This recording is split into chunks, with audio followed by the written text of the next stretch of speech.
Baru 1 jam menikah, mertua berbisik begini kepadaku. Jangan pernah sentuh anakku atau aku akan buat keluarga miskinmu semakin terpuruk. Halo Bunda, semoga Bunda semuanya dalam keadaan sehat dan bahagia ya. Sebelum masuk ke ceritanya, jangan lupa like, komen dan subscribe channel ini ya. Selamat menonton. Gemerlap pesta pernikahan masih berlangsung semarak, memenuhi ballroom hotel bintang 5 dengan denting gelas anggur dan tawa riang para tamu undangan. Aku, Heya, duduk di samping Mas Arya, suamiku. Sebuah kata yang masih terasa asing namun begitu hangat di benakku. Tangannya yang besar dan kokoh terus menggenggam erat tanganku, seolah menjadi jangkar di tengah lautan kegembiraan dan sedikit kegelisahan yang menggelora dalam dadaku. Hanya 1 jam yang lalu, kami resmi dipersatukan di hadapan Tuhan dan para saksi. Seorang Heya, gadis biasa dari keluarga sederhana, kini menjadi bagian dari keluarga wibawa yang terpandang.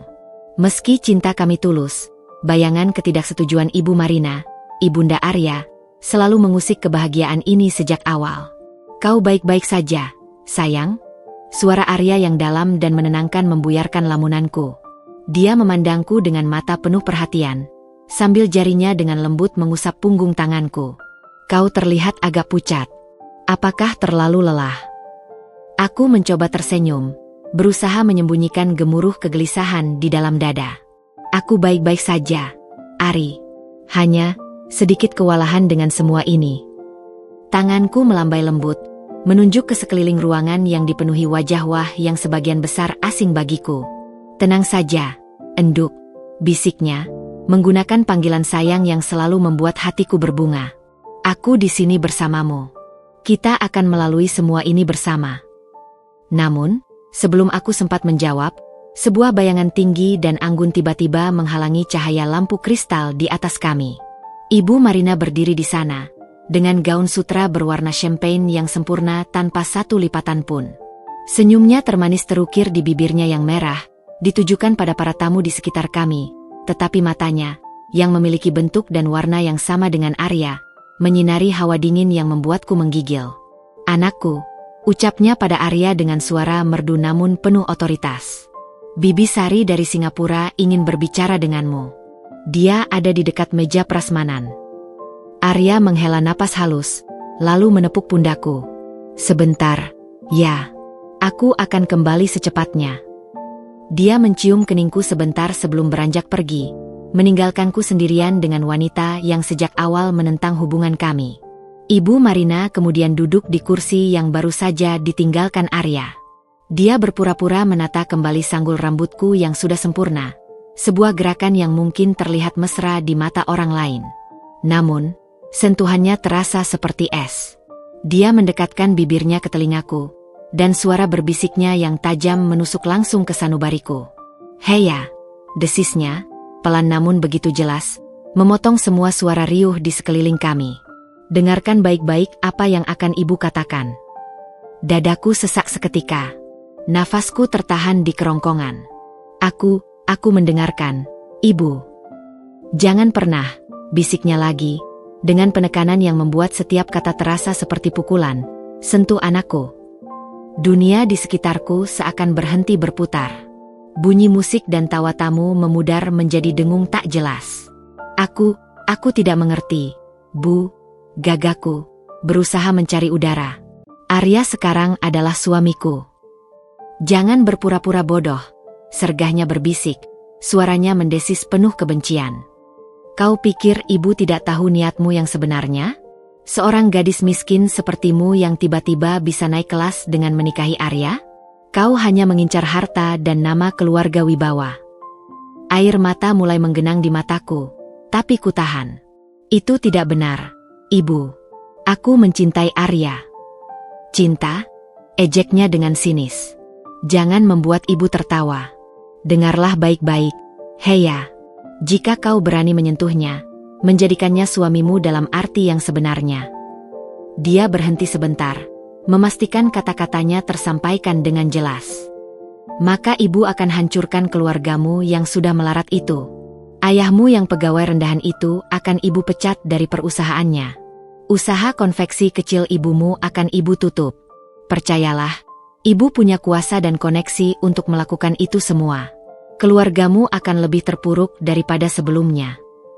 Dia menjauh secepat dia mendekat, meninggalkanku bagai patung yang kaku dan pucat.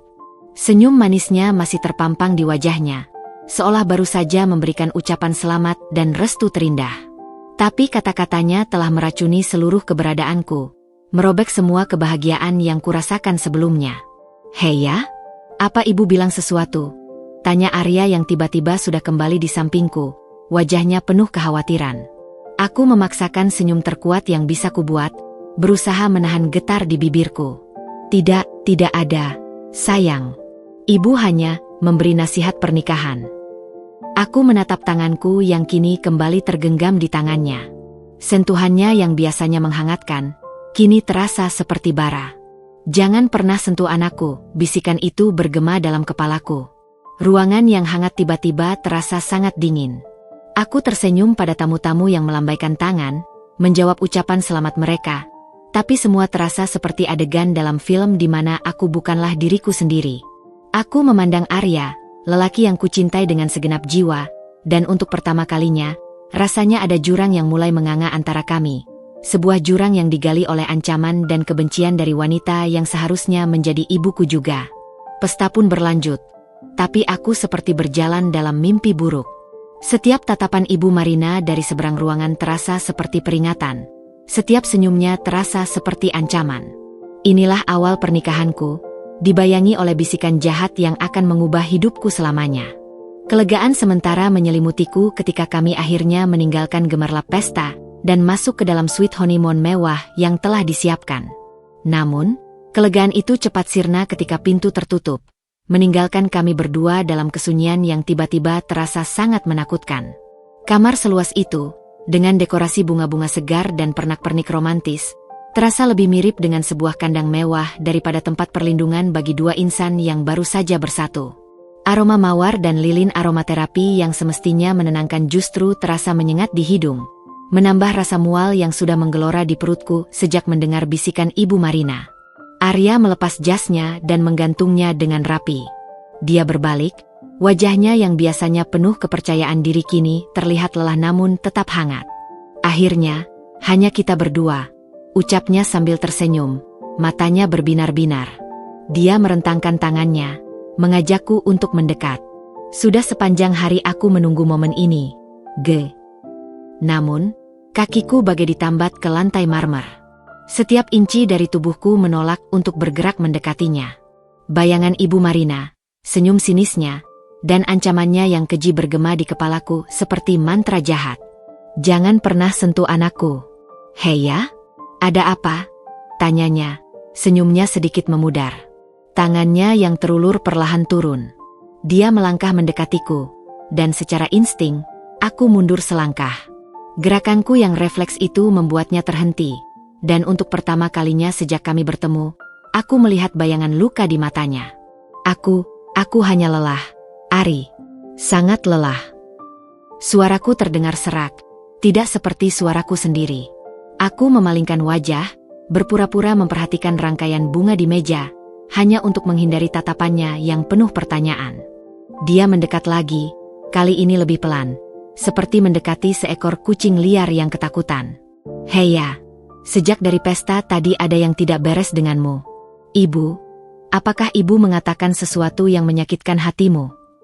Tangannya dengan lembut mencoba menyentuh pipiku. Seketika, tubuhku menegang. Sentuhannya, yang biasanya membakar rindu, kini terasa seperti setrum listrik. Aku menjauh lagi, berjalan ke arah jendela panoramik yang menghadap ke gemerlap kota. Tidak sama sekali. Bantuku, berusaha membuat suaraku terdengar meyakinkan. "Ibu baik-baik saja. Dia hanya memberi nasihat pernikahan, seperti yang kukatakan." Kebohongan itu terasa pahit di lidahku. Arya tidak mudah percaya. Dia berdiri di belakangku, cukup dekat untuk kurasakan kehangatannya, tapi cukup jauh untuk memberi aku ruang yang sebenarnya tidak kuinginkan. "Hei ya, kau tahu kau bisa mengatakan apa saja padaku, kan? Apapun itu. Kita suami istri sekarang. Tidak boleh ada rahasia di antara kita." Suaranya lembut, penuh kepedulian, Dan itu justru membuat hatiku semakin hancur berkeping-keping. Air mata akhirnya menitik, membasahi pipiku. Aku cepat-cepat mengusapnya dengan punggung tangan. Aku tahu, Ari. Dan aku sangat mencintaimu. Tapi hari ini sangat melelahkan. Bisakah kita hanya tidur saja malam ini? Aku memutar badan, berharap mataku tidak terlalu merah atau wajahku tidak terlalu pucat. Dia memandangiku lama, matanya menyelidik. Aku bisa melihat pergulatan dalam pikirannya, antara ingin mendesak untuk mengetahui kebenaran dan keinginan untuk menghormati permintaanku. Akhirnya, dengan napas berat, dia mengangguk. Tentu saja, sayang. Apapun yang kau butuhkan. Malam itu, untuk pertama kalinya sejak kami pacaran, kami tidur di ranjang yang sama dengan jarak yang terasa sejauh samudera. Aku berbaring membelakanginya, meringkuk di pinggir tempat tidur, berusaha keras untuk tidak menyentuhnya. Setiap kali tubuhnya tak sengaja bergerak dan mendekat, aku mengencangkan otot-ototku, siap untuk menjauh. "Heya," bisiknya di kegelapan, suaranya nyaris tak terdengar. "Aku di sini. Selalu." Kata-katanya itu seperti belati yang menyayat-nyayat jantungku. Tangisan dalam diamku tak terbendung lagi. Bantal basah oleh air mata yang mengalir deras, sementara aku menggigit bibir hingga berdarah untuk menahan isak tangis yang ingin meledak. Aku mencintainya. Oh, Tuhan, betapa aku mencintainya. Tapi cinta itu sekarang telah menjadi senjata yang bisa menghancurkan orang-orang yang paling kucintai, orang tuaku yang sederhana dan tidak bersalah. Di balik jendela, kota yang hidup dan bercahaya tampak ironis dengan kegelapan dan keputusasaan yang menguasai diriku. Malam yang seharusnya menjadi malam paling intim dan penuh cinta dalam hidupku, berubah menjadi awal dari sebuah penjara yang tak terlihat. Aku terjaga hampir sepanjang malam, disiksa oleh bisikan Ibu Marina dan oleh kenyataan pahit bahwa untuk melindungi cinta yang satu, aku harus mengubur yang lain, keintiman dengan suamiku sendiri. Dan yang paling menyakitkan, aku harus melakukannya sendirian, dengan memikul beban rahasia yang bisa menghancurkan segalanya. Kembali ke rumah keluarga Wibawa setelah masa honeymoon singkat yang canggung terasa seperti memasuki wilayah musuh. Rumah megah bergaya kolonial itu, dengan pilar-pilar putihnya dan taman yang tertata sempurna, selalu membuatku merasa kecil. Namun kini, perasaan itu berubah menjadi sebuah kecemasan yang menggerogoti. Aku bukan lagi tamu yang berkunjung. Aku adalah penghuni tetap yang tidak diinginkan. Ibu Marina menyambut kami di pintu utama, mengenakan kebaya sutra yang sempurna. Senyumnya tetap terjaga, sebuah topeng kesempurnaan yang tak pernah luruh. "Selamat datang pulang, anak-anak," ucapnya, membuka tangannya. Arya memeluknya, sementara aku hanya bisa membungkuk hormat kaku, menghindari kontak fisik. "Rumah ini terasa sangat sepi tanpa kalian," katanya sambil memandu kami masuk. Matanya yang tajam kemudian beralih kepadaku. "Heya, sayang. Aku sudah menyiapkan kamar untukmu. Yang paling bagus di sayuran timur, dengan pemandangan kolam koi." Hatiku berhenti berdetak selama sepersekian detik. "Untukmu, bukan untuk kalian." Arya, yang berdiri di sampingku, langsung menangkap makna di balik kata-katanya. "Ibu, kami sudah menikah. Tentu kami akan berbagi kamar," protesnya dengan suara yang berusaha tetap hormat, tapi ada desisan kesal di nadanya. Ibu Marina terkekek kecil, elegan. "Oh, Arya, sayang. Kau tahu tradisi keluarga kita." Tangannya yang halus mengelus lengan Arya. Pasangan pengantin baru tidak boleh berbagi kamar di minggu-minggu pertama di rumah keluarga. Itu membawa sial untuk masa depan bisnis keluarga. Ini sudah dilakukan sejak zaman kakek buyutmu. Dia memandangku, senyumnya tipis. Aku yakin Heya, sebagai seorang gadis yang baik, akan memahami dan menghormati tradisi keluarga yang sudah turun-temurun ini, bukan? Aku terpaku di tempat, mulutku terasa kering. Semua ini adalah sandiwara.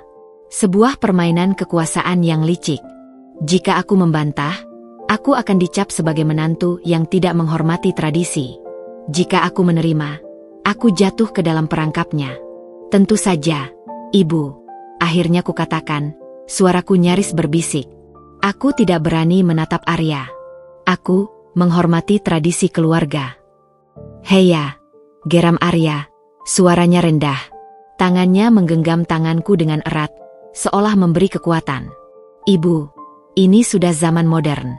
Tradisi semacam itu tidak relevan lagi, bantahnya pada ibunya. Ilmu warisan leluhur bukanlah sesuatu yang bisa dianggap sepele. Nak, sahut Ibu Marina, nada suaranya tiba-tiba tegas. Matanya berbinar dengan kemenangan. Atau kau lebih mementingkan nafsumu daripada kesejahteraan bisnis keluarga yang telah dibangun dengan susah payah oleh leluhurmu? Kalimat itu diucapkan dengan begitu halus, namun dampaknya seperti tamparan. Arya terdiam, rahangnya mengeras. Aku bisa melihat konflik di wajahnya, antara keinginannya untuk bersamaku dan rasa tanggung jawabnya yang besar pada keluarga dan bisnisnya. Tidak, Ibu. Tentu saja tidak. Akhirnya dia menyerah, suaranya lesu. Bagus. Ibu Marina tersenyum puas. Sekarang, biar ibu antar Heya ke kamarnya. Kamu pasti lelah, nak, katanya padaku. Dia berjalan mendahului, dan dengan kaki gemetar, aku mengikutinya, meninggalkan Arya yang berdiri kaku di ruang tamu besar nan megah itu. Aku merasakan tatapan suamiku menembus punggungku, penuh dengan rasa tidak percaya dan kekecewaan yang dalam. Kamar yang disiapkan untukku memang indah, luas, dengan perabotan antik dan balkon yang menghadap ke taman yang indah. Tapi itu terasa seperti sel penjara yang mewah. Ibu Marina berhenti di tengah kamar, berbalik untuk menatapku. Kau membuat keputusan yang tepat, Heya, katanya, suaranya rendah dan penuh arti.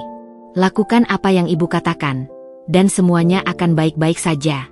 Keluargamu akan tetap aman. Dia tidak perlu mengucapkan ancamannya lagi. Itu tergantung di udara antara kami, beracun dan mencekik. Setelah dia pergi, aku berdiri sendirian di tengah kamar yang sunyi. Kurasakan betapa dinginnya tempat ini, betapa terpencilnya. Aku merindukan pelukan Arya, kehangatannya, suaranya yang menenangkan. Tapi semua itu sekarang terasa sangat jauh. Beberapa jam kemudian, ada ketukan pelan di pintu. Saat kubuka, Arya berdiri di sana, wajahnya masih dipenuhi awan gelap. Heya, apa yang sebenarnya terjadi? Desaknya, melangkah masuk dan menutup pintu. Ini tidak masuk akal. Tradisi bodoh apa ini? Aku tidak pernah mendengarnya sebelumnya. Aku menarik napas dalam-dalam, berusaha menenangkan detak jantung yang berdebar kencang. Mungkin memang ada tradisi seperti itu. Ari, aku tidak ingin menjadi penyebab konflik antara kamu dan ibumu. Ucapan itu terasa seperti pengkhianatan terhadap cinta kami sendiri. Konflik. Dia menggeleng, frustasi. Heya, kau adalah istriku. Kau adalah prioritasku sekarang. Ibu tidak bisa mengatur hidup kita seperti ini. Dia meraih tanganku. Ayo, ambil barang-barangmu. Kita akan pindah ke kamarku. Sekarang juga. Panik melandaku. Tidak. Aku menarik tanganku kembali, terlalu kasar. Aku melihat sakit yang lebih dalam di matanya. Maksudku, Ari, tolong. Biarlah kita menghormati keinginan ibumu untuk sementara. Aku belum siap. Kebohongan itu terus berlanjut, dan setiap kata yang terucap semakin merobek jiwaku. Arya memandangiku lama, matanya menyelidik, mencoba mencari jawaban yang tidak kuberikan. Apakah ini tentang apa yang ibu katakan padamu di pesta pernikahan? Tanyanya, suaranya lembut. Dadaku sesak. Dia mendekat. Katakan padaku, Heya. Katakan padaku apa yang ibu katakan sehingga kau berubah menjadi seperti ini. Kau seperti orang asing yang berbeda sejak malam itu. Air mata mulai menggenang di mataku. Aku ingin memberitahunya. Tuhan, betapa aku ingin menceritakan segalanya. Tapi bayangan orang tuaku, usaha konveksi kecil ibuku, pekerjaan ayahku, semua itu bergelayut di pundakku, membisikkan ketakutan. Aku tidak bisa, bisikku. Suaraku hancur. Aku mohon, Arya, jangan tanya lagi. Percayalah padaku.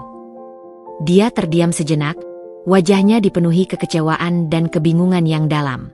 Akhirnya, dengan napas berat, dia mengangguk pelan. Baiklah, Heya. Aku akan menghormati itu. Untuk sekarang. Dia membalikkan badan dan berjalan ke pintu. Di ambang pintu, dia berhenti. Tapi ketahuilah, ini tidak akan selamanya. Suatu hari nanti, kau harus berbicara padaku. Pintu tertutup dengan lembut, meninggalkanku sendirian sekali lagi.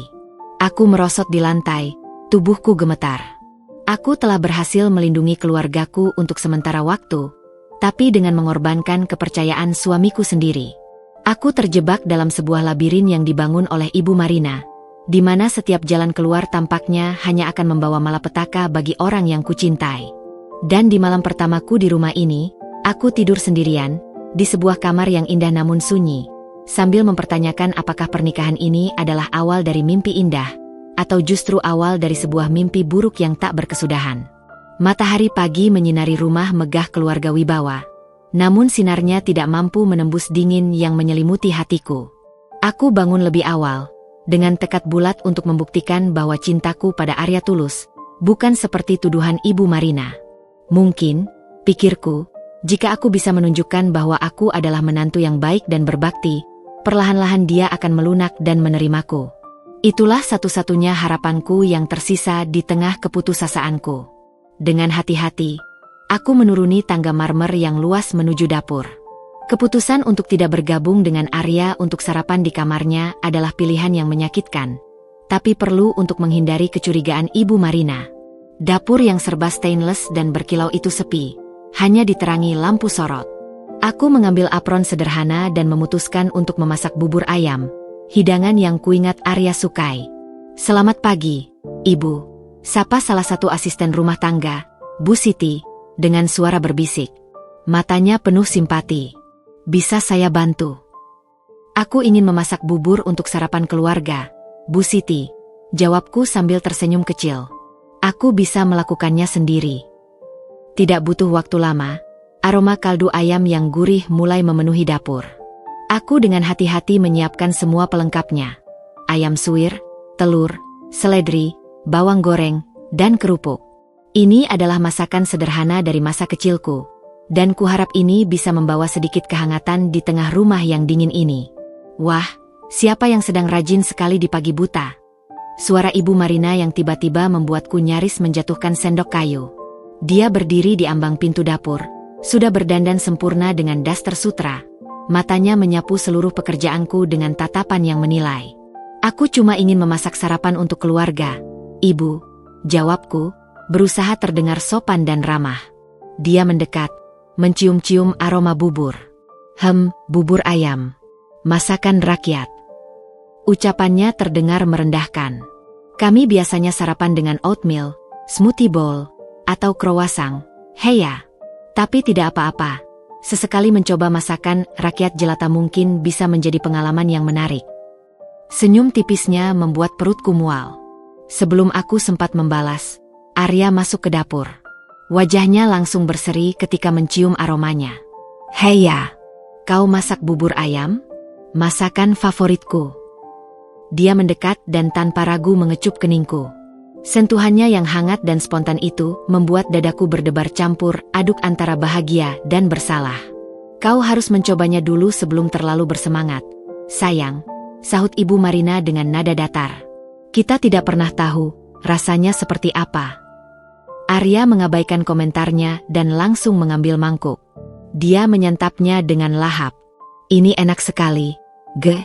Persis seperti buatan ibuku dulu."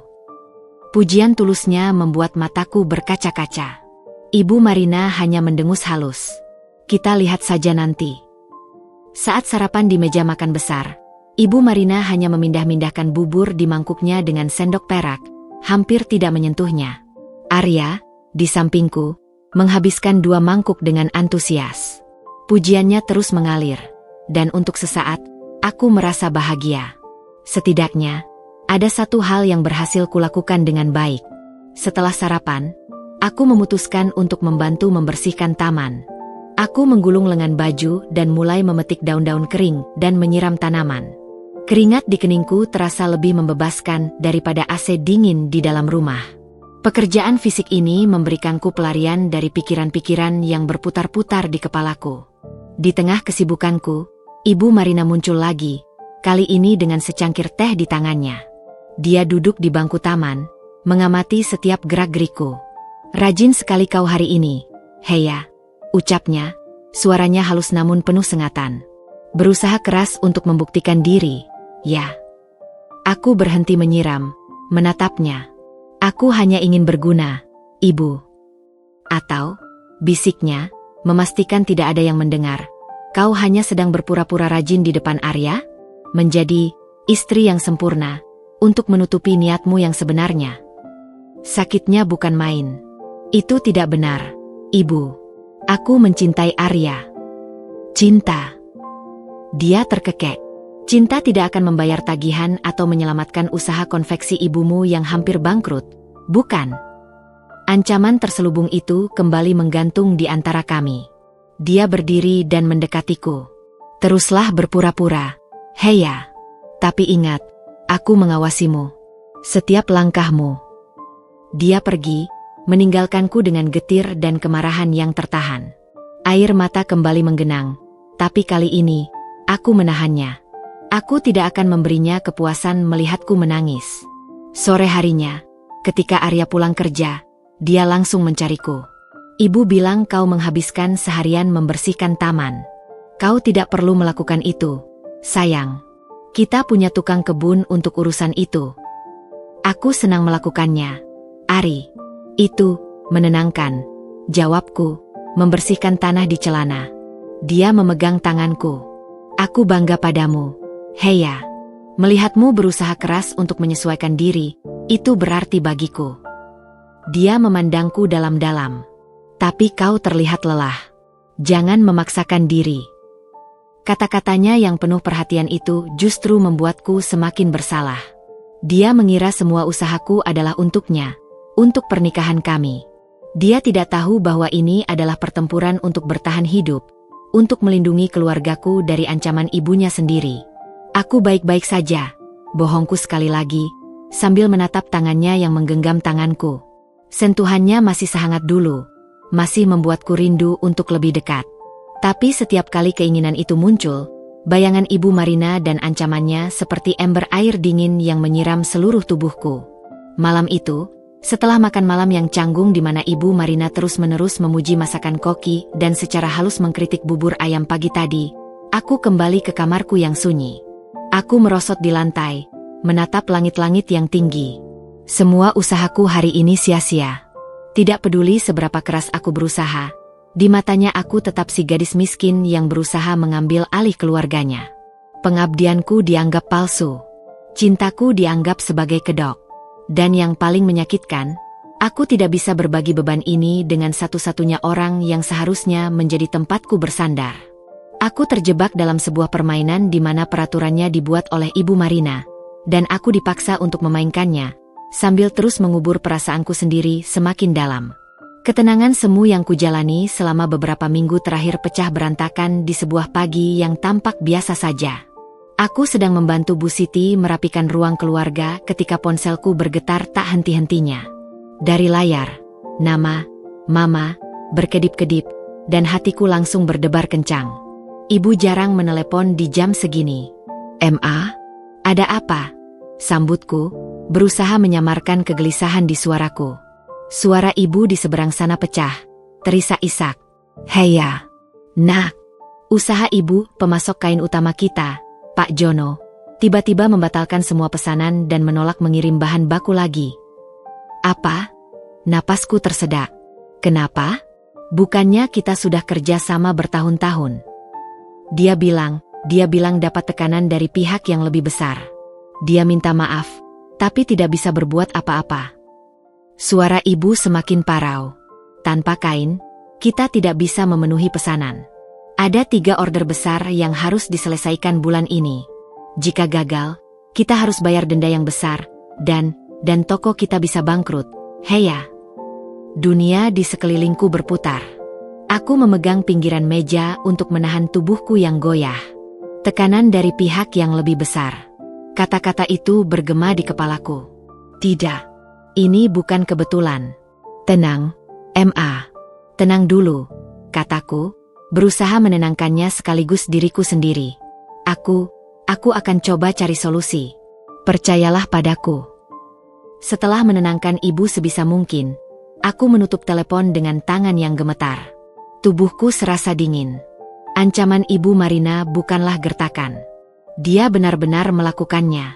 Seolah-olah sudah menunggu momen ini, Ibu Marina muncul dari balik pintu. Wajahnya tenang dengan secangkir teh di tangannya. Ada masalah, Heya?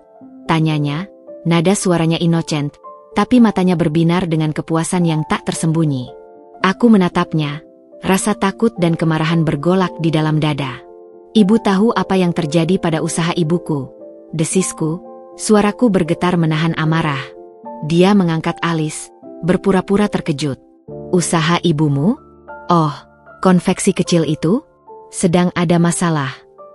Dia mendekat, suaranya berbisik. Ini baru permulaan, Heya. Peringatan kecil. Ingatlah, selama kau patuh, mereka akan aman. Tapi jika kau melanggar... Dia tidak perlu menyelesaikan kalimatnya. Senyum tipisnya sudah mengatakan segalanya. Malam itu, aku tidak bisa makan. Pikiranku dipenuhi oleh bayangan orang tuaku yang sedang berjuang. Ayahku yang sudah pensiun dan kini membantu ibu, mereka pasti sedang kalut. Semua ini karena aku. Karena pernikahanku. Heya, kau tidak menyentuh makan malam, kata Arya, wajahnya penuh perhatian. Apakah kau baik-baik saja? Ibu bilang kau dapat telepon buruk dari keluargamu pagi ini. Aku menatap piring di hadapanku. Makanan mewah itu terasa seperti lumpur di mulutku. Ibu Marina sudah lebih dulu memberitahunya. Tentu dengan versi yang telah dimanipulasi. Ibuku sedang ada masalah dengan usahanya. Kataku, hati-hati memilih kata. Oh, Arya mengangguk, simpatik. Apakah ada yang bisa kita bantu? Aku bisa mencarikan pemasok baru, atau memberikan pinjaman. Tidak, potongku terlalu cepat. Arya terkejut. Maksudku, tidak usah repot-repot.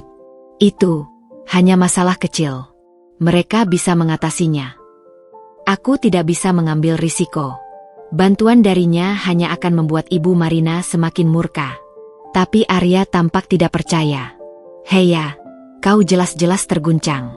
Aku bisa membantumu. Kenapa kau selalu menolak bantuanku? Kenapa kau selalu menjauhiku? Suaranya mulai meninggi, frustrasi. Arya, tolong, pintaku, hampir berbisik. Ini bukan saat yang tepat. Dia menghela napas panjang, lalu melempar serbet makanannya ke meja. Kau tahu, Heya? Kadang-kadang aku merasa seperti tidak mengenalimu lagi. Sejak kita menikah, kau seperti orang yang berbeda. Tertutup. Menjauh. Apa yang salah dengan kita? Apa yang kulakukan? Rasa sakit di dadaku tak tertahankan. Dia tidak melakukan apa-apa. Dialah korban dalam permainan ibunya sama sepertiku. Tapi aku tidak bisa memberitahunya. Aku hanya bisa memandangnya. Mataku berkaca-kaca, sambil menggigit bibir hingga berdarah untuk menahan semua kebenaran yang ingin kuucapkan. Tidak ada yang salah denganmu, Ari. Kamu sempurna. Bisikku, suaraku hancur.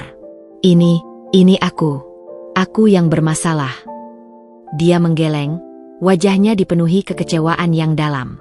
Aku tidak percaya itu, Heya. Ada sesuatu yang kau sembunyikan. Dan aku akan menemukannya.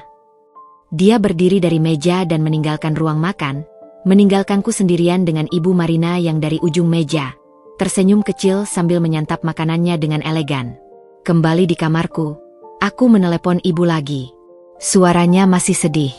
Mereka harus meminjam uang untuk membayar denda dan menggaji beberapa karyawan yang setia. Aku merasa begitu tidak berdaya. Di satu sisi, ada orang tuaku yang kucintai. Di sisi lain, ada suamiku yang juga kucintai. Aku terjepit di antara dua pilihan yang sama-sama menyiksa. Aku memandang keluar jendela, ke arah kamar Arya yang lampunya masih menyala. Dia sedang menderita karena sikapku, dan orang tuaku sedang menderita karena ancaman Ibu Marina. Aku adalah sumber penderitaan bagi semua orang yang kucintai. Dan pada malam itu, untuk pertama kalinya, sebuah pikiran gelap menyelinap ke dalam benakku. Apakah pernikahan ini adalah sebuah kesalahan besar? Apakah cinta kami, yang dulu terasa begitu kuat dan murni, akan hancur dikalahkan oleh kekejaman dan keserakahan? Beberapa hari setelah kejadian dengan usaha ibuku, suasana di rumah Wibawa semakin tegang. Arya dan aku hampir tidak berbicara, kecuali untuk hal-hal yang formal dan perlu. Setiap kali dia mencoba mendekat, aku seperti landak yang mengembangkan duri-duriku, terluka karena terpaksa menolaknya dan semakin hancur melihat rasa sakit dan kebingungan di matanya. Suatu sore, Ibu Marina menyuruhku menemani belanja ke pusat perbelanjaan mewah. Aku, yang berharap ini adalah kesempatan untuk membangun hubungan yang lebih baik, dengan patuh mengikutinya. Namun, ternyata ini adalah bagian dari rencananya yang lain. Kita akan menemui seseorang. Heya, ujarnya di dalam mobil, matanya tertuju pada ponselnya. Siska, anak dari sahabat ibu. Keluarganya sangat berpengaruh di industri properti. Arya sedang mempertimbangkan kerja sama bisnis dengan mereka. Dan kebetulan Siska baru lulus dan sedang mencari pengalaman. Ibu pikir dia bisa magang di perusahaan kita, sekaligus membantu Arya. Jantungku berdebar kencang. Aku bisa merasakan ada sesuatu yang tidak beres. Kami bertemu Siska di sebuah kafe mewah. Dia cantik, dengan penampilan yang sempurna dari ujung rambut hingga kuku. Gaunnya bermerek, tasnya limited edition, dan senyumnya penuh percaya diri. Dia memeluk Ibu Marina dengan hangat. Tante Marina. Sudah lama sekali. Suaranya merdu dan lantang. Siska, sayang. Cantik sekali kau sekarang. Ibu Marina memegang bahunya. Wajahnya berseri-seri. Sebuah ekspresi yang tidak pernah dia tunjukkan padaku. Kemudian, dia menoleh kepadaku. Oh, iya. Siska, ini Heya, istri Arya. Siska memandangku dari atas ke bawah. Senyumnya tetap terpampang tapi matanya yang tajam mengamati setiap detail penampilanku yang sederhana. Oh, jadi ini istri Arya? Senang sekali akhirnya bertemu. Tangannya yang halus menjabat tanganku dengan cepat, hampir seperti tidak menyentuh. Arya sering bercerita padaku tentang istrinya. Tapi, dia tidak bilang kalau istrinya begitu sederhana. Kata sederhana itu diucapkan dengan nada yang membuatnya terdengar seperti sebuah cacat. Pipiku memerah. Heya memang dari keluarga yang sederhana, tapi hatinya baik, sahut Ibu Marina, tapi nada suaranya justru semakin merendahkan. Kau dan Arya dulu dekat sekali. Ya, Siska? Masih ingat waktu kalian berdua sering main ke rumah dan berenang bersama? Ah, iya, Tante. Masa-masa yang menyenangkan, jawab Siska dengan getir, matanya berbinar nakal. Arya dulu selalu bilang, dia ingin menikah dengan wanita yang bisa menjadi partner dalam bisnis, yang setara. Sepertinya, dia berubah pikiran. Dia tersenyum padaku. Tapi itu adalah senyum yang penuh kemenangan. Makan siang itu adalah siksaan. Ibu Marina dan Siska terus mengobrol tentang kenangan masa lalu, tentang keluarga mereka yang kaya raya, tentang pesta-pesta mewah yang mereka hadiri, seolah-olah sengaja membuatku merasa seperti orang asing yang tidak pantas berada di sana. Siska dengan lancar bercerita tentang gelar masternya dari luar negeri dan kemampuannya berbicara dalam 3 bahasa. Kau kuliah di mana, Heya? Tanya Siska tiba-tiba, dengan kepolosan yang dipaksakan. Aku lulusan universitas negeri di sini, jawabku, merasa semakin kecil. Oh, ucapnya, seolah-olah itu adalah sesuatu yang eksotis dan aneh. Bagus juga. Tapi sayang, Arya butuh seseorang yang bisa membantunya di kancah internasional. Tante Marina bilang perusahaan sedang ekspansi ke luar negeri, kan? Ibu Marina mengangguk. Senyum puas tidak pernah lepas dari bibirnya. Benar sekali, sayang. Kau akan sangat membantu Arya. Saat kami pulang, Ibu Marina membelalakan matanya yang tajam padaku di dalam mobil. Kau lihat, Heya? Itulah tipe wanita yang seharusnya untuk Arya. Sempurna dalam segala hal. Bukan seseorang seperti kau. Keesokan harinya, Siska sudah resmi menjadi asisten khusus Arya. Ibu Marina dengan sengaja menempatkan kantornya di sebelah kantor Arya. Aku dipaksa menyaksikan mereka pergi kerja bersama di pagi hari, dan pulang bersama di sore hari. Siska selalu tersenyum manis padaku, tapi di balik itu, ada tantangan di matanya. Suatu malam, Arya pulang agak terlambat. Aku berdiri di balkon kamarku ketika melihat mobilnya masuk. Yang keluar dari mobil bukan hanya Arya, tapi juga Siska. Dia tertawa lepas pada sesuatu yang dikatakan Arya. Arya sendiri terlihat santai, sebuah ekspresi yang sudah lama tidak kulihat di wajahnya sejak kami menikah.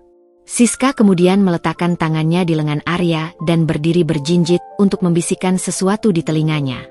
Arya hanya mengangguk, tapi dia tidak menjauh. Perasaan cemburu dan sakit hati yang menggigit menyergapku. Ini persis seperti yang diinginkan Ibu Marina. Dia tidak hanya memisahkan kami dengan ancaman, tapi juga menyediakan pengganti yang sempurna untukku di mata Arya. Beberapa menit kemudian, ada ketukan di pintu kamarku. Arya berdiri di sana, wajahnya sedikit lebih cerah dari biasanya. "Heya, kau belum tidur? Aku, hari ini cukup produktif." Siska ternyata sangat pintar dan cepat belajar. Dia memberikan beberapa ide segar untuk proposal kerjasama dengan klien Singapura. Rasa pahit membanjiri mulutku. Bagus. Senang mendengarnya. Dia mendekat, dan bau parfum wanita yang samar tercium dari bajunya. Bau yang sama dengan yang dikenakan Siska hari ini. Dadaku serasa diremas. "Heya," bisiknya, suaranya rendah. "Aku merindukanmu. Bisakah kita bicara? Seperti dulu?" Aku menatapnya, melihat harapan di matanya. Tapi yang kulihat juga adalah bayangan Siska, dan yang kudengar adalah ancaman Ibu Marina. Aku mundur selangkah. Aku lelah. "Ari, mungkin lain kali." Aku melihat cahaya di matanya padam sekali lagi. Dia mengangguk pelan, lalu pergi. Aku menjatuhkan diri ke tempat tidur. Air mata mengalir deras. Wanita itu ada di mana-mana. Di kantornya, di mobilnya, dan sekarang, bahkan di antara kami berdua. Ibu Marina tidak hanya memenjarakanku dengan ancaman, tapi juga perlahan-lahan mencuri suamiku dari depan mataku. Dan aku, dengan diamku, membiarkan semua ini terjadi. Aku mulai bertanya-tanya, berapa lama lagi sebelum Arya menyerah padaku dan beralih kepada wanita yang sempurna yang telah disediakan ibunya? Hari-hari berubah menjadi minggu, dan kehadiran Siska seperti racun yang merayap perlahan ke dalam setiap sudut kehidupan kami. Aku menyaksikan, dengan hati yang semakin hancur, bagaimana dinamika antara Arya dan Siska berubah. Awalnya hanya hubungan profesional, kini mulai terasa lebih personal, lebih akrab. Dan aku terpaksa menjadi penonton bisu di balik layar kehidupan pernikahanku sendiri. Suatu Jumat sore, Ibu Marina mengadakan acara barbeque kecil di taman belakang rumah. Aku membantu Bu Siti menyiapkan makanan, sambil berusaha menghindari interaksi yang tidak perlu. Dari kejauhan, aku melihat Arya dan Siska duduk di ayunan taman, terlibat percakapan yang tampak serius. Siska tertawa, menyentuh lengan Arya dengan akrab. Arya tidak menjauh. Tampak serasi sekali, bukan? Suara Ibu Marina di sampingku membuatku terkejut. Dia berdiri di sebelahku, menatap pemandangan itu dengan puas. Dua orang dari dunia yang sama. Banyak kesamaan. Siska mengerti tekanan bisnis Arya. Dia bisa memberikan saran yang cerdas. Tidak seperti seseorang yang hanya bisa memasak bubur dan membersihkan taman. Tatapannya yang menusuk beralih kepadaku. Aku menunduk, berusaha menahan air mata yang hendak meluap. Setiap kata darinya seperti sabetan cambuk. Mereka sedang mendiskusikan rencana ekspansi ke Eropa. Lanjut Ibu Marina, seolah ingin memastikan lukanya dalam. Siska fasih berbahasa Prancis. Dia akan menjadi aset yang sangat berharga. Sedangkan kau, apa yang bisa kau berikan untuknya, Heya? Selain masalah dan rasa malu. Sebelum aku bisa membalas, Arya berjalan mendekati kami, wajahnya berseri. "Ibu, Heya." Siska baru saja memberikan ide brilian untuk mengakuisisi perusahaan kecil di Prancis. Dia bahkan sudah menghubungi kontaknya di sana. "Luar biasa, sayang." Ibu Marina memeluknya. "Aku selalu bilang, kau butuh partner yang tepat di sampingmu." Kalimat itu diucapkan sambil matanya melirik ke arahku. Arya kemudian menoleh kepadaku. "Heya, kau pasti juga senang mendengarnya, kan? Ini kemajuan besar untuk perusahaan." Aku memaksakan senyum terkuat yang bisa kukumpulkan. Tentu saja. Selamat. Suaraku terdengar datar dan palsu, bahkan di telingaku sendiri. Arya terlihat kecewa dengan responku. Kau baik-baik saja? Kau terlihat pucat. Dia baik-baik saja, sahut Ibu Marina sebelum aku sempat menjawab. Mungkin hanya kurang tidur. Biarkan dia beristirahat.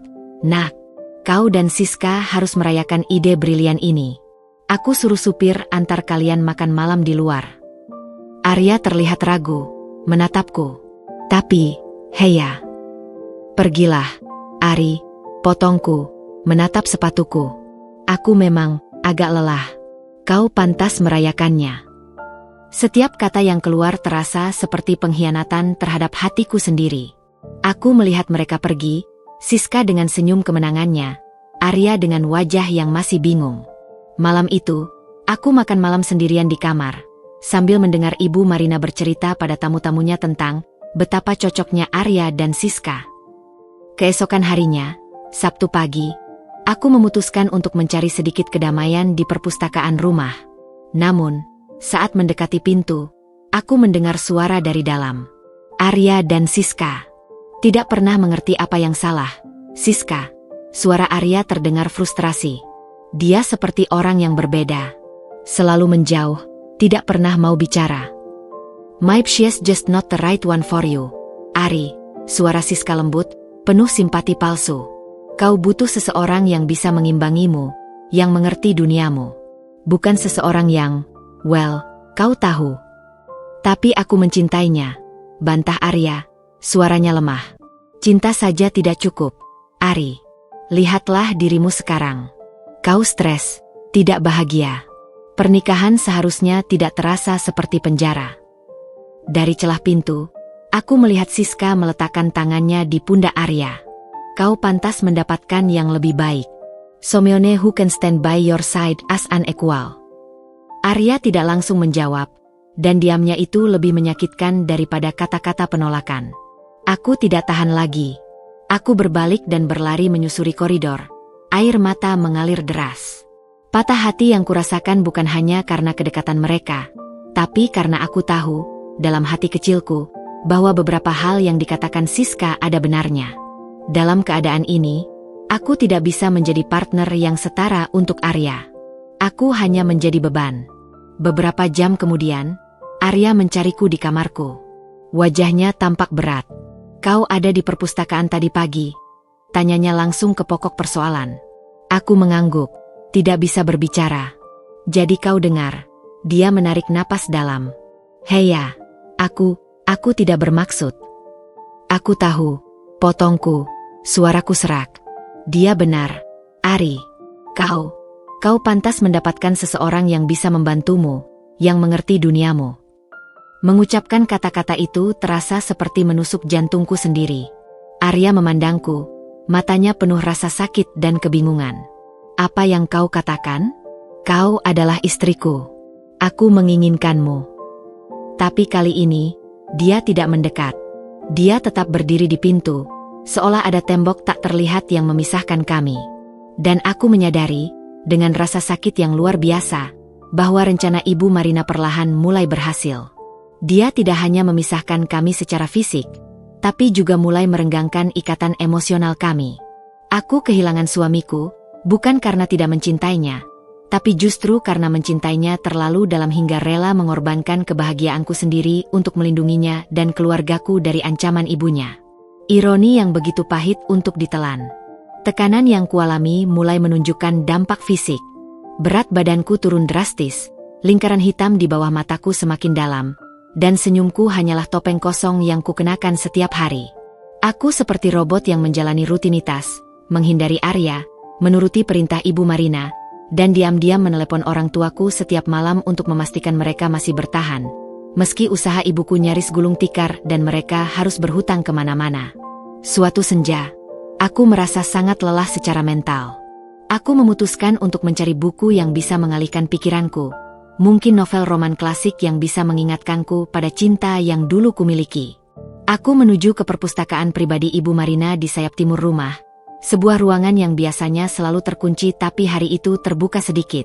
Saat aku mendorong pintu, Ruangan itu gelap dan sepi. Aku mencari saklar lampu ketika tiba-tiba mendengar suara Ibu Marina dari ruangan kecil yang bersebelahan, ruang kerjanya. Dia sedang menelepon, dan suaranya terdengar tegang dan marah, sangat berbeda dari kesan tenang dan terkendali yang selalu ditampilkannya. Aku tidak peduli, Raymond. Kau harus mencari cara, hardiknya. Jika aku tidak segera mendapatkan suntikan dana segar, seluruh kelompok usaha Wibawa bisa kolaps. Utang yang bertumpuk, proyek yang mandek, kita dalam masalah besar. Diam sejenak, seolah mendengarkan lawan bicaranya. Tentu saja aku tahu kerjasama dengan keluarga Siska adalah solusinya. Sambutnya, suara berbisik tapi penuh kepanikan. Tapi Arya keras kepala. Dia menolak untuk menikahi Siska dan malah memilih gadis miskin itu. Sekarang satu-satunya cara adalah meyakinkan keluarga Siska untuk investasi besar-besaran dengan imbalan bagi hasil yang menguntungkan bagi mereka. Dadaku berdebar kencang.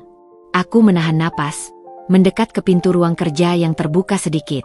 Ya, aku tahu risikonya, desisnya. Tapi kita tidak punya pilihan. Dan dengan Siska dekat dengan Arya, aku bisa meyakinkan mereka bahwa pernikahan masih mungkin terjadi suatu hari nanti, setelah Arya menyingkirkan istri yang tidak berguna itu. Kata-katanya seperti pukulan palu godam. Jadi, ini bukan hanya tentang kebenciannya padaku. Ini tentang uang. Tentang menyelamatkan bisnis keluarga mereka yang sedang terpuruk. Aku hanyalah batu sandungan dalam rencananya untuk menyelamatkan kekayaan dan nama keluarganya. Persetan dengan cinta, teriaknya tiba-tiba, membuatku terkejut. Cinta tidak akan membayar utang-utang kita atau menyelamatkan kita dari kebangkrutan. Aku harus melindungi warisan keluarga ini, biarpun harus menyingkirkan siapapun yang menghalangi. Aku mendengar langkah kaki mendekat. Cepat dan diam-diam, aku menyelinap keluar dari perpustakaan. Hatiku berdebar kencang seperti drum. Aku berlari menyusuri koridor yang sepi, masuk ke kamarku, dan mengunci pintu. Bersandar di balik pintu, napasku terengah-engah. Tidak, ini bukan hanya tentang aku. Arya juga adalah korban. Ibunya memanfaatkannya, memaksanya untuk mendekati Siska bukan karena cinta, tapi karena uang. Dia sama terperangkanya denganku. Malam itu, ketika Arya mengetuk pintu kamarku seperti biasa, kali ini aku membukanya. Wajahku pasti masih pucat dan penuh ketakutan. "Hei ya, apa yang terjadi?" tanyanya, matanya langsung penuh perhatian. "Masuk," bisikku, menarik tangannya dan menutup pintu. "Ari, kita perlu bicara. Serius." Dia duduk di kursi dekat jendela, sementara aku berdiri gemetar di depannya. Aku tidak tahu harus mulai dari mana. "Mulai saja dari manapun. Hei ya, tolong," pintanya, suaranya penuh harap. "Aku mendengar percakapan ibumu tadi." Aku mulai, suaraku bergetar. Tentang bisnis keluarga. Tentang utang. Tentang kenapa dia sangat memaksamu dengan Siska. Wajah Arya berubah. "Apa? Apa yang kau dengar?" "Bahwa bisnis keluarga sedang dalam masalah besar. Bahwa mereka butuh suntikan dana dari keluarga Siska. Dan bahwa ibumu melihat pernikahanmu dengan Siska sebagai jalan untuk menyelamatkan semuanya." Aku menarik napas dalam. "Ari, dia sengaja memisahkan kita. Ancaman padaku. Semua ini untuk memaksamu mendekati Siska." Arya terdiam sejenak, memproses informasi itu. Wajahnya berubah dari syok, ke marah, lalu ke sedih. Aku tahu bisnis sedang tidak baik-baik saja. Akunya akhirnya, suaranya parau. Tapi aku tidak tahu seburuk itu. Dan aku tidak pernah menyangka ibu akan melakukan ini. Dia menatapku, matanya berkaca-kaca. "Jadi, selama ini, sikapmu yang menjauh, itu karena ibu mengancammu." Aku mengangguk, air mata akhirnya tumpah. Dia mengancam akan menghancurkan keluargaku. "Ari, usaha ibuku, pekerjaan ayahku. Aku tidak punya pilihan." Suaraku hancur. "Aku sangat mencintaimu. Tapi aku tidak bisa membiarkan orang tuaku menderita karena aku." Arya berdiri dan menarikku ke dalam pelukannya. Pelukan yang selama ini kurindukan. Tapi kali ini terasa berbeda. Ada kemarahan dan rasa sakit di dalamnya. Astaga, Heya. Maafkan aku. Aku seharusnya mengetahuinya. Aku seharusnya tidak membiarkan ini terjadi. Dia mendekapku erat. Kau tidak harus menanggung ini sendirian. Tidak lagi. Untuk pertama kalinya sejak pernikahan kami, aku merasa sedikit lega. Akhirnya, rahasia mengerikan ini tidak lagi kupikul sendirian. Tapi di balik kelegaan itu, ada ketakutan yang lebih besar. Sekarang kita tahu kebenarannya. Dan pertarungan sebenarnya melawan Ibu Marina baru saja dimulai. Beberapa hari setelah pertemuan rahasia kami, suasana di rumah Wibawa berubah. Aku dan Arya mulai membentuk persekutuan diam-diam. Di depan Ibu Marina dan Siska, kami tetap berperilaku dingin dan menjaga jarak. Tapi di balik pintu kamarku yang terkunci, kami berbagi informasi dan merencanakan langkah kami selanjutnya. Arya mulai menyelidiki keadaan keuangan perusahaan secara lebih mendalam, sementara aku bertugas mengamati gerak-gerik Ibu Marina dan Siska. Suatu akhir pekan, Ibu Marina mengadakan pesta koktail kecil di rumah untuk menjamu beberapa investor potensial, termasuk orang tua Siska. Aku, seperti biasa, diperlakukan seperti dekorasi yang tak berguna. Ibu Marina memintaku untuk beristirahat di kamar, agar tidak mengganggu acara penting. Sementara Siska, mengenakan gaun malam yang menakjubkan, berdiri di samping Arya dan Ibu Marina, menyambut tamu-tamu penting. Dari balkon kamarku di lantai 2, aku bisa melihat sebagian acara di taman bawah. Aku melihat Arya terlihat tegang, dipaksa oleh ibunya untuk terus menemani Siska. Tapi yang menarik perhatianku adalah Siska sendiri. Saat orang tuanya sedang asyik berbincang dengan Ibu Marina, aku memperhatikan Siska meninggalkan Arya dan menghampiri seorang pria parubaya yang berdiri agak jauh di dekat air mancur. Aku mengambil teropong kecil yang biasa digunakan Arya untuk mengamati burung. Wajah pria itu tidak kukenal, tapi ekspresi Siska sangat serius dan intens. Mereka berbicara dengan kepala yang dekat, dan aku melihat Siska menyodorkan sebuah amplop coklat tipis kepada pria itu. Pria itu menerimanya dengan cepat dan memasukkannya ke dalam saku jasnya sebelum menghilang ke dalam kerumunan. Ini aneh. Sangat aneh. Keesokan harinya, aku menceritakan apa yang kulihat kepada Arya saat kami, tidak sengaja, bertemu di perpustakaan saat Ibu Marina sedang pergi. Pria parubaya? Seperti apa rupanya? Tanya Arya, wajahnya serius.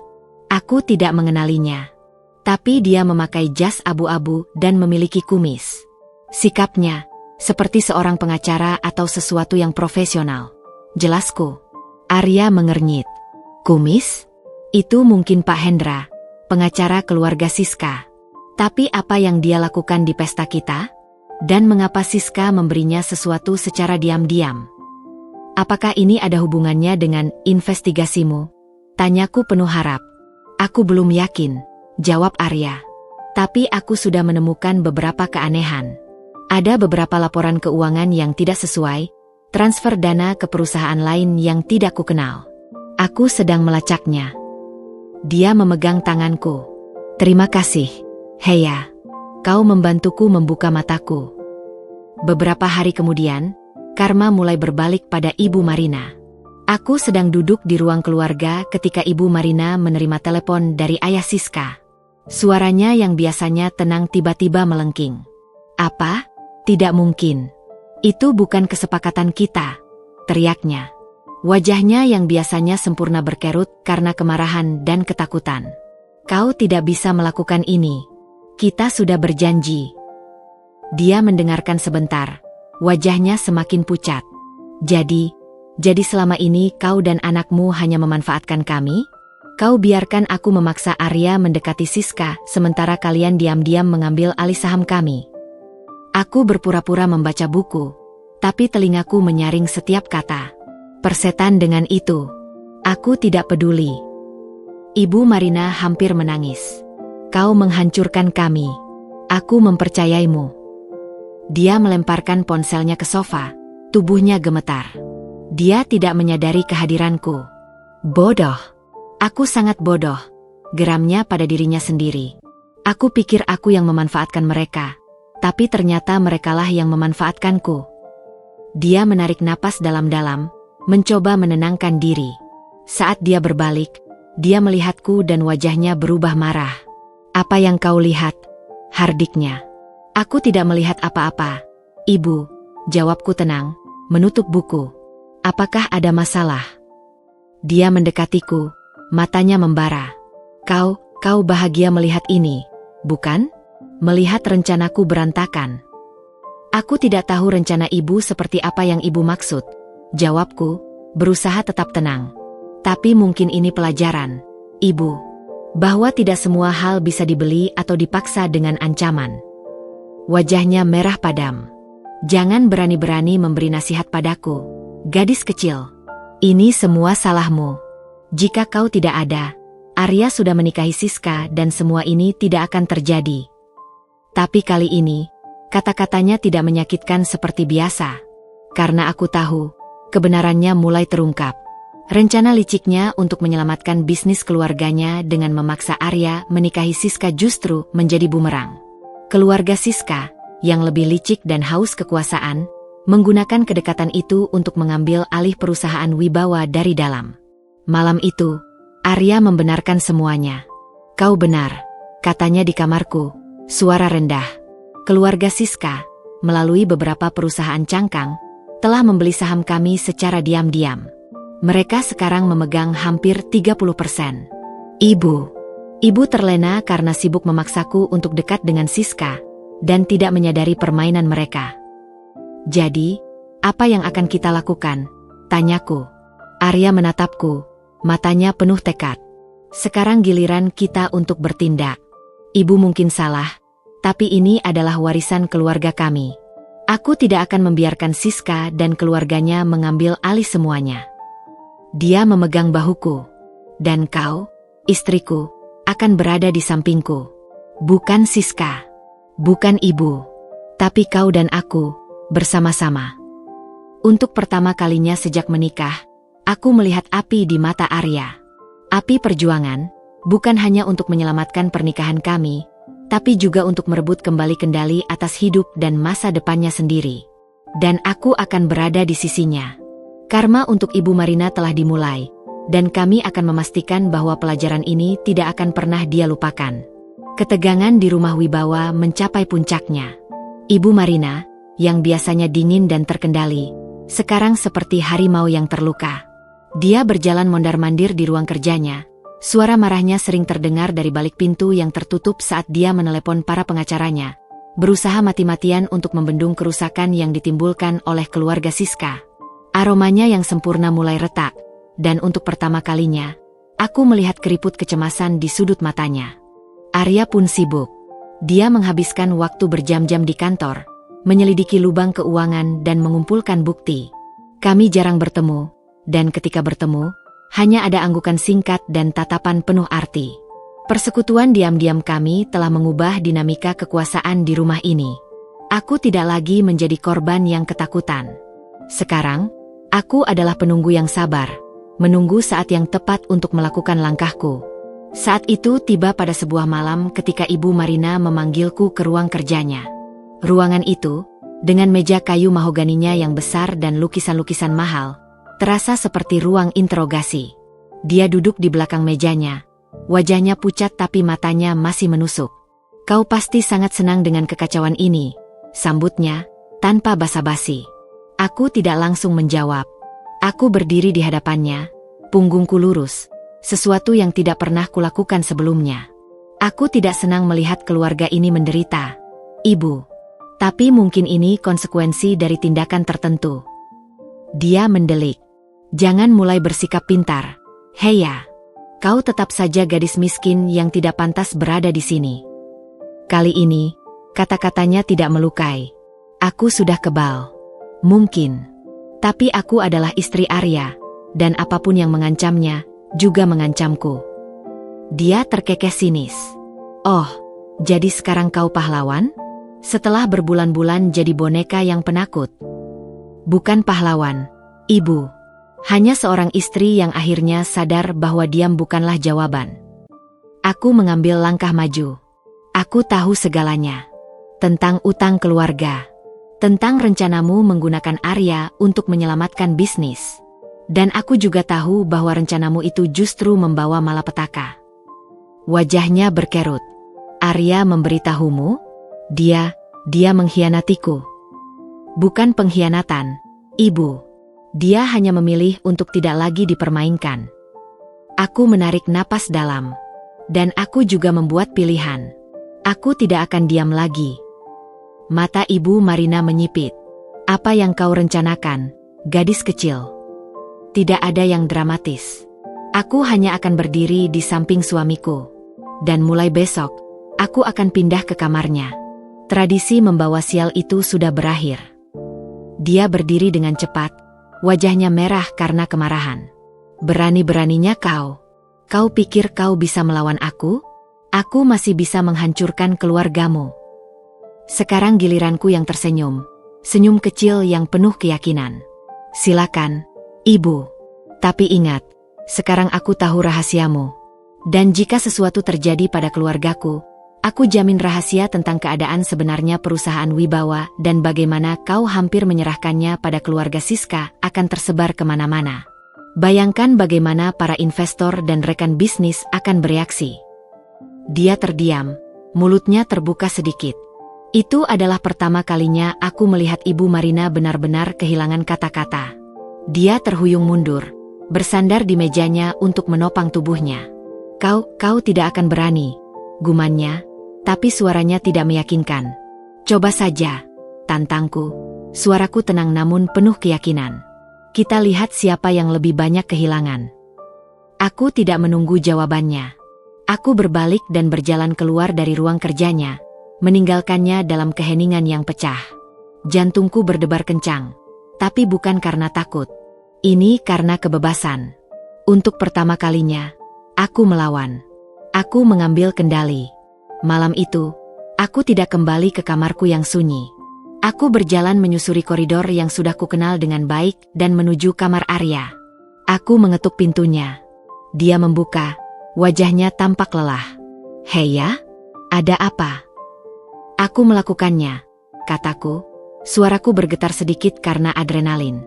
"Aku menghadapi ibumu." Matanya melebar. "Apa? Apa yang terjadi?"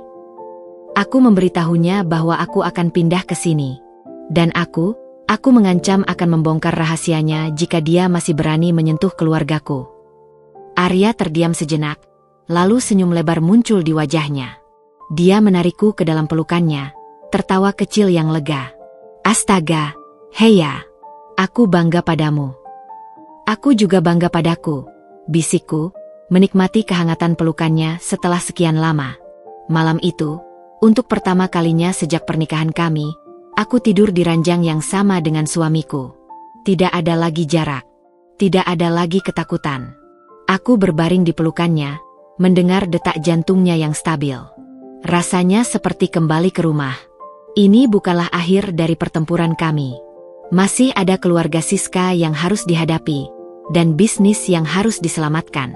Tapi sesuatu yang penting telah berubah. Aku tidak lagi menjadi korban atau pion dalam permainan orang lain. Aku telah menjadi pemain. Dan bersama Arya, aku siap menghadapi apapun yang akan datang. Pemberontakanku mungkin kecil, tapi dampaknya terasa besar. Dan ketika aku tertidur di pelukan Arya, aku tahu bahwa apapun yang terjadi, kami akan menghadapinya bersama. Sebagai suami istri, sebagai partner, sebagai tim.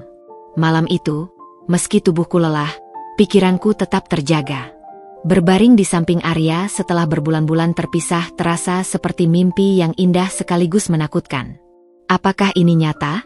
Apakah aku akhirnya bisa benar-benar menjadi istrinya? "Kau masih terbangun?" Suara Arya yang parau memecah keheningan. Tangannya meraih tanganku dalam kegelapan.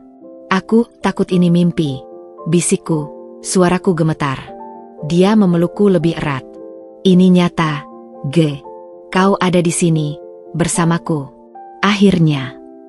Dia mencium ubun-ubunku. "Tapi kita perlu bicara. Benar-benar bicara. Tanpa ada yang disembunyikan." Aku menarik napas dalam. Inilah saat yang kutakuti dan kutunggu. Saat untuk sepenuhnya jujur. "Ari," mulailah sambil duduk di tempat tidur. memandangnya dalam cahaya remang-remang yang masuk dari jendela. Ada hal-hal yang harus kau ketahui. Hal-hal yang memalukan. Dia juga duduk, bersandar ke bantal. Katakan padaku, sayang, apapun itu. Ancaman ibumu, itu tidak hanya sekali. Aku menunduk, memainkan ujung selimut. Di pesta pernikahan, dia tidak hanya bilang untuk tidak menyentuhmu. Dia bilang aku hanya mengincar harta keluarganya. Dia menyebut keluargaku miskin dan melarat. Air mata mulai menitik di pipiku.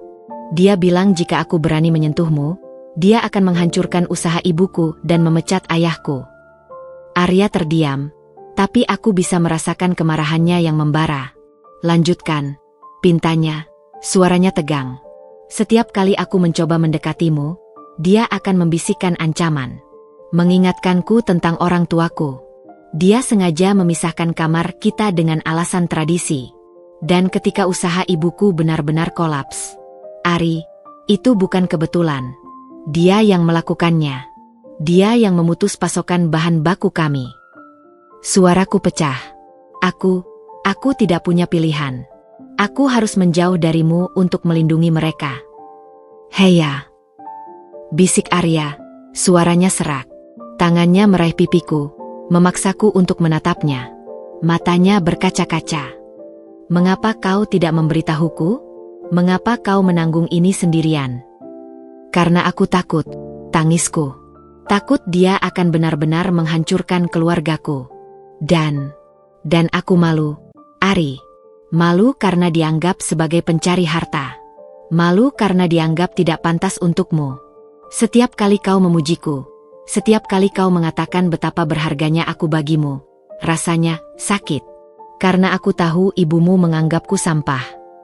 Arya menarikku ke dalam pelukannya, membiarkan tangisku membasahi bajunya. Oh, Heya, sayangku. Aku sangat menyesal. Aku seharusnya melihatnya. Aku seharusnya melindungimu. Bukan salahmu, Isaku. Dia sangat licik. Dan dengan Siska yang selalu ada, aku merasa semakin tidak berharga. Aku pikir mungkin kau memang pantas mendapat yang lebih baik. Jangan pernah mengatakan itu lagi, potongnya dengan tegas. Dia mendorongku perlahan, menatap mataku. Dengarkan aku baik-baik, Heya. Tidak ada yang lebih baik darimu. Kau adalah yang terbaik untukku. Kecerdasanmu, ketegaranmu, cintamu yang tulus, semua itu tidak bisa dibeli dengan uang. Ibu salah. Sangat salah. Dia mengusap air mataku dengan jempolnya. Dan tentang keluargamu, aku minta maaf telah membiarkan mereka menderita. Besok, kita akan pergi menemui mereka. Kita akan jelaskan semuanya dan bantu mereka membangun kembali usahanya. Aku janji. Rasa lega yang begitu besar menyelimutiku, sampai-sampai aku tidak bisa berkata-kata. Aku hanya bisa mengangguk, menatapnya dengan penuh rasa syukur. Ada satu hal lagi, katanya setelah beberapa saat hening. Tentang malam pertama kita. Dan semua malam setelahnya. Aku menarik napas dalam. Aku ingin sekali bersamamu, Ari. Setiap malam, rasanya seperti siksaan harus menjauh. Tapi setiap kali aku hampir menyerah pada perasaanku, bayangan ibumu dan ancamannya muncul. Aku bahkan mendengar dia berkata, sentuhanmu akan membawa kutukan padaku di pesta itu. Arya mengutuk pelan. Dia benar-benar gila. Dia memegang kedua tanganku. Tapi itu sudah berakhir sekarang. Ancaman itu, rasa malu itu, kita hadapi bersama. Mulai malam ini, tidak ada lagi rahasia di antara kita. Dia menatapku, matanya penuh dengan cinta dan tekad yang sama seperti saat dia melamarku dulu. Aku mencintaimu, Heya. Bukan karena latar belakangmu, bukan karena kekayaanmu, tapi karena kau adalah kamu. Dan tidak ada ancaman atau manipulasi yang bisa mengubah itu. Kali ini, ketika dia menciumku, tidak ada lagi ketakutan. Tidak ada lagi bayangan Ibu Marina atau ancamannya. Hanya ada dia dan aku, suami istri, yang akhirnya bersatu tidak hanya secara fisik, tapi juga secara emosional dan spiritual. Kebenaran mungkin pahit, tapi kebebasan yang dibawanya terasa manis. Dan untuk pertama kalinya sejak kata, ya, terucap di altar, aku benar-benar merasa menjadi istri Arya Wibawa. Pagi setelah malam ketika semua kebenaran terungkap, aku terbangun dengan perasaan aneh. Bukan lagi kecemasan yang menggerogoti, tapi semacam ketenangan yang disertai tekad baja. Di sampingku, Arya masih tertidur. Wajahnya yang biasanya tegang dalam tidur sekarang terlihat lebih rileks. Senyum kecil mengembang di bibirku. Ini adalah pagi pertama dari sisa hidup kami. Saat dia membuka mata, senyumnya menjawab senyumku. Jadi ini bukan mimpi, bisiknya, tangannya meraih wajahku. Bukan mimpi, ku konfirmasi, menempelkan telapak tangannya ke pipiku. Ari, kita perlu rencana untuk menghadapi ibumu dan keluarga Siska. Dia mengangguk, duduk di tempat tidur. Wajahnya serius. Aku sudah memikirkannya. Ibu sudah terlanjur membuka pintu terlalu lebar untuk keluarga Siska. Mereka sekarang memegang posisi yang kuat. Tapi kita punya keuntungan yang tidak mereka miliki, kataku. Mataku berbinar. Kita tahu niat sebenarnya mereka. Dan kita bekerja sebagai tim sekarang. Arya tersenyum, bangkit dari tempat tidur dan mengulurkan tangannya. Ayo kita mulai. Pertemuan strategi pertama kita akan diadakan di sini. Kami menghabiskan pagi itu di kamar Arya, yang sekarang menjadi kamar kami. Di atas meja kecil, kami menyebarkan dokumen-dokumen yang berhasil dikumpulkan Arya selama penyelidikannya diam-diam. Ada laporan keuangan, catatan transaksi, dan email-email yang mencurigakan. Lihat ini, kata Arya, menunjuk serangkaian transfer ke perusahaan bernama PT Sentosa Mulia. Perusahaan ini terdaftar atas nama staf keluarga Siska. Dan lihat jumlahnya, hampir 5 miliar dalam 3 bulan terakhir. Dan ini, tanyaku, menunjuk dokumen lain. Proyek pengembangan properti di kawasan BSD. Bukannya proyek ini sudah ditunda karena masalah perizinan? Ya, tapi lihat di sini, Arya membalik halaman. Dana masih terus dikucurkan. Dan yang lebih mencurigakan, dana itu disetujui langsung oleh ibu, melewati komite keuangan. Aku menghela napas. Jadi ibu tidak hanya membutuhkan suntikan dana dari mereka, tapi dia juga memberi mereka akses untuk menguras perusahaan dari dalam. Tampaknya begitu, jawab Arya dengan muram. Dan sementara ibu sibuk memaksaku untuk mendekati Siska, dia tidak menyadari bahwa keluarganya sedang menjalankan permainan mereka sendiri. Kami terus bekerja, menyusun puzzle keuangan yang rumit. Aku terkejut betapa cepatnya aku memahami semuanya. Pengalamanku membantu mengelola usaha kecil ibuku ternyata berguna untuk menganalisis laporan keuangan yang kompleks. Kau luar biasa, puji Arya ketika aku berhasil melacak alur dana yang tersembunyi. Aku butuh waktu berminggu-minggu untuk memahami apa yang kau temukan dalam beberapa jam. Aku tersipu. Aku hanya menggunakan logika sederhana. Jika ada yang tidak masuk akal, biasanya memang ada yang tidak beres. Saat makan siang, kami turun bersama. Ibu Marina sudah duduk di meja makan, wajahnya pucat dan mata bengkak. Dia terkejut melihat kami masuk bersama, tangan kami tergenggam. Ibu, sapa Arya dengan datar, menuntunku ke kursi di sampingnya. Ibu lihat kalian sudah berbaikan, ucap Ibu Marina, mencoba terdengar biasa saja tapi gagal. Kami tidak pernah benar-benar bertengkar. Ibu, balasku, tersenyum manis. Hanya ada beberapa kesalahpahaman yang sekarang sudah jelas. Dia menatapku tajam, dan aku bisa melihat pertanyaan di matanya. Apakah aku memberitahu Arya segalanya? Tapi dia tidak berani bertanya. Bagaimana perkembangan dengan keluarga Siska? Tanya Arya sambil menyantap makanannya. Aku dengar ada beberapa masalah dengan proposal kerja sama mereka. Ibu Marina tersedak minumannya. Apa? Tidak. Semuanya baik-baik saja. Mengapa kau bertanya? Oh, hanya saja ketika aku memeriksa laporan kuartal ini, ada beberapa ketidaksesuaian yang terkait dengan proyek-proyek mereka. Arya berbicara santai, tapi setiap kata diukur. Aku yakin itu hanya kesalahan administratif. Tapi lebih baik kita periksa sebelum investor lain mengetahuinya. Wajah Ibu Marina menjadi semakin pucat. Tentu. Kita akan bicarakan nanti. Setelah makan siang, Saat kami kembali ke kamar, Arya memandangku. Kau lihat? Dia panik. Dia tahu kita mulai menyadari sesuatu. Tapi kita butuh lebih dari sekadar membuatnya panik, kataku. Kita butuh bukti konkret. Dan kita butuh cara untuk mengusir keluarga Siska tanpa merugikan perusahaan. Arya mengangguk. Aku punya ide. Tapi itu agak berisiko. Katakan padaku. Dengan asumsi kita bisa mengumpulkan cukup bukti, kita bisa menghadapi keluarga Siska langsung. Beri mereka ultimatum, mundur dengan tenang, atau kita bawa bukti ke pihak berwajib. Tapi itu akan membuat perusahaan terlihat buruk. Bantuku. Tidak jika kita melakukannya dengan benar. Matanya berbinar. Kita bisa menggunakan ancaman eksposur itu untuk memaksa mereka menjual saham mereka kembali kepada kita dengan harga yang wajar. Mereka adalah pedagang. Mereka tidak ingin skandal. Aku merenungkan idenya. Itu bisa berhasil. Tapi kita butuh bukti yang tidak terbantahkan. Dan kita butuh pengacara yang bisa dipercaya. Kebetulan, Arya tersenyum. Aku punya teman kuliah yang sekarang jadi pengacara handal. Dia spesialis dalam keuangan dan corporate fraud. Aku sudah menghubunginya diam-diam. Rasa kagum menyergapku. Kau sudah merencanakan ini sejak kapan? Sejak aku mulai curiga dengan niat keluarga Siska. Akunya.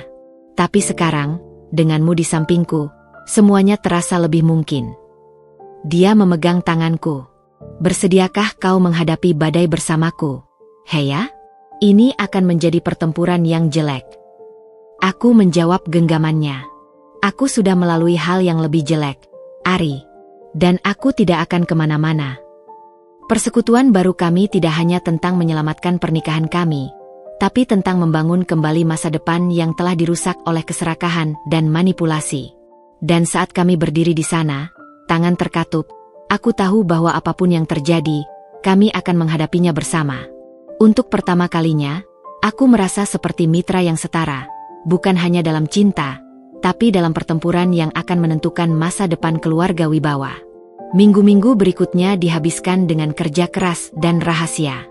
Kamar kami berubah menjadi pusat operasi, dengan dokumen-dokumen tersebar di mana-mana dan laptop yang tidak pernah mati. Setiap malam setelah Arya pulang kerja, kami menyisir laporan keuangan, menganalisis transaksi, dan melacak alur dana yang mencurigakan. Teman Arya, Rendra, sang pengacara, bekerja dari luar, membantu mengumpulkan bukti hukum yang solid. Suatu sore, saat aku sedang memeriksa email-email lama yang berhasil diakses Arya, aku menemukan sesuatu yang membuat darahku membeku. Ari, lihat ini, panggilku. Mataku tidak percaya. Dia bergegas mendekat, membawa 2 cangkir kopi. Apa yang kau temukan? Ini email dari ibu ke ayah Siska, kataku, menunjuk layar. Dia setuju untuk memberikan akses penuh ke sistem keuangan perusahaan sebagai tanda good fight untuk investasi mereka. Tapi lihat tanggalnya, ini 6 bulan yang lalu, sebelum kita bahkan bertunangan. Arya membaca email itu, wajahnya semakin gelap. Jadi, dia sudah merencanakan ini sejak lama. Dia sengaja melemahkan pertahanan perusahaan untuk menarik investor, tidak peduli risikonya. Dan lihat ini, tambahku, membuka dokumen lain. Laporan dari auditor internal yang memperingatkan tentang risiko memberikan akses terlalu banyak kepada pihak luar. Tapi ibu mengabaikannya. Kami saling memandang, menyadari betapa dalamnya masalah ini. Ibu Marina tidak hanya putus asa. Dia dengan sengaja mengorbankan keamanan perusahaan untuk ambisinya sendiri. Kita sudah punya cukup bukti, kata Arya akhirnya. Sudah waktunya untuk konfrontasi. Keesokan harinya, Arya meminta pertemuan darurat dengan Ibu Marina dan para direktur utama. Aku memutuskan untuk hadir juga, tidak sebagai penonton, tapi sebagai bagian dari solusi. Ruangan boardroom terasa dingin dan menegangkan. Ibu Marina duduk di kepala meja, wajahnya masker sempurna dari ketenangan, tapi aku bisa melihat gemetar halus di tangannya saat dia memegang pena. Apa yang begitu penting sampai harus mengganggu jadwal semua orang? Arya? Tanyanya, nada suara datar. Arya berdiri, wajahnya tegas. Ibu, para direktur yang terhormat, Saya telah menemukan bukti bahwa perusahaan kita sedang dalam bahaya serius. Bahaya yang datang dari dalam. Ruangan menjadi sunyi.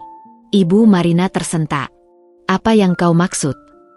Akses keuangan kita telah dibocorkan kepada pihak luar. Lanjut Arya, tidak menjawab langsung. Dan dalam beberapa bulan terakhir, telah terjadi pengalihan dana yang signifikan ke perusahaan-perusahaan Shell yang terkait dengan keluarga Siska. Beberapa direktur terlihat syok, yang lain menghindari tatapan. Ini tidak benar, bantah Ibu Marina, berdiri. Kau mencoba merusak reputasiku. Sayangnya, ini benar, Ibu. Arya meletakkan berkas dokumen di atas meja. Ada email dari ibu sendiri yang memberikan akses sistem kepada mereka. Ada laporan auditor yang diabaikan. Dan yang paling mengkhawatirkan, dia menatap langsung ke mata ibunya. Ibu terus menyetujui transfer dana untuk proyek-proyek fiktif yang didukung oleh keluarga Siska, sambil memaksaku untuk mendekati putri mereka. Desis riuh rendah memenuhi ruangan. Ibu Marina tampak seperti ingin berbicara, tapi tidak ada kata yang keluar. Saya telah berkonsultasi dengan pengacara kami, lanjut Arya, suaranya jelas dan penuh wibawa. Dan kami memiliki bukti yang cukup untuk membawa ini ke pihak berwajib. Tapi saya percaya, sebagai keluarga, kita harus menyelesaikan ini secara internal dulu. Salah satu direktur senior, Pak Wisnu, berbicara. Apa yang kamu usulkan, Arya? Pertama, ibu harus mengundurkan diri dari posisi direktur utama, efektif segera. Kedua, kita harus memutus semua hubungan bisnis dengan keluarga Siska dan mengambil langkah hukum untuk mengembalikan dana yang telah dialihkan. Ketiga, dia menatapku. Semua keputusan keuangan besar harus mendapat persetujuan dari komite yang terdiri dari para direktur dan istri saya, Heya. Semua mata tertuju padaku. Ibu Marina tertawa getir. Dia? Apa yang bisa dia pahami tentang bisnis keluarga besar? Berdiri, aku berbicara dengan suara yang tenang tapi jelas. Saya mungkin tidak mengerti semua kompleksitas bisnis keluarga Wibawa, Ibu. Tapi saya mengerti ketika ada yang tidak beres. Dan saya yang menemukan email kunci yang membuktikan kolusi antara ibu dan keluarga Siska. Aku menatapnya. Kadang-kadang, dibutuhkan mata orang luar untuk melihat apa yang tidak bisa dilihat oleh mereka yang terlalu dekat dengan masalah. Ibu Marina terpana.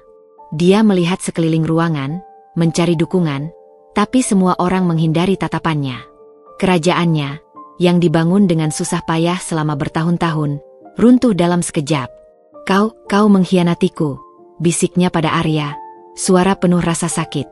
Tidak, Ibu, jawab Arya dengan lembut tapi tegas. Aku sedang menyelamatkan warisan keluarga yang kau coba jual pada orang yang salah. Dan menyelamatkan pernikahanku dari manipulasi.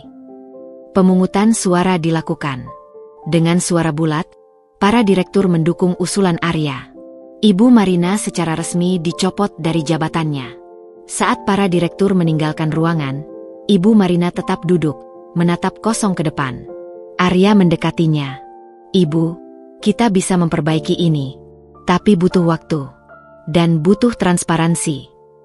Dia tidak menjawab, hanya bangkit dan berjalan keluar dengan langkah gontai. Untuk pertama kalinya, aku melihat Ibu Marina bukan sebagai monster yang menakutkan, tapi sebagai wanita yang patah, dikalahkan oleh keserakahannya sendiri. Karma telah datang untuknya. Kerajaannya telah runtuh. Tapi saat aku memandang Arya, yang sekarang memikul beban menyelamatkan perusahaan keluarga, aku tahu bahwa ini bukan akhir. Ini adalah awal yang baru. Bagi perusahaan, bagi keluarga Wibawa, dan bagi pernikahan kami. 3 hari telah berlalu sejak pertemuan dewan yang mengguncang itu. Rumah yang biasanya dipenuhi oleh kehadiran kuat Ibu Marina kini terasa berbeda. Masih megah, namun sepi dan hampa. Ibu Marina mengurung diri di kamarnya, menolak untuk bertemu siapapun. Bahkan para pelayan yang mengantarkan makanannya melaporkan bahwa dia hampir tidak menyentuh makanannya. Aku dan Arya sibuk dengan transisi kepemimpinan di perusahaan. Meski Ibu Marina secara resmi sudah tidak berkuasa, dampak dari tindakannya masih terasa. Keluarga Siska, yang menyadari bahwa permainan mereka telah terbongkar, mulai melakukan tekanan melalui pengacara mereka, mengancam akan membeberkan masalah keuangan, perusahaan wibawa jika kami tidak membeli saham mereka dengan harga yang sangat tinggi. Suatu sore, saat aku sedang duduk di taman belakang mencoba menikmati kedamaian sejenak, seorang pelayan mendatangiku. "Nyonya Heya, Ibu Marina meminta untuk bertemu dengan Anda," katanya dengan suara berbisik, wajahnya menunjukkan keheranan. Hatiku berdebar. Setelah semua yang terjadi, apa yang bisa dia inginkan dariku? Dengan perasaan was-was, aku mengikuti pelayan itu menuju ke kamar Ibu Marina. Kamar itu gelap, tirai tertutup rapat. Ibu Marina duduk di kursi dekat jendela, mengenakan daster sederhana, sesuatu yang jarang kulihat.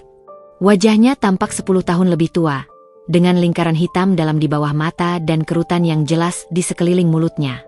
"Heya," ucapnya, suaranya parau dan lemah, sangat berbeda dengan nada dingin dan penuh otoritas yang biasa kudengar. "Duduklah." Aku duduk di hadapannya, menjaga jarak yang sopan. "Ibu memanggilku."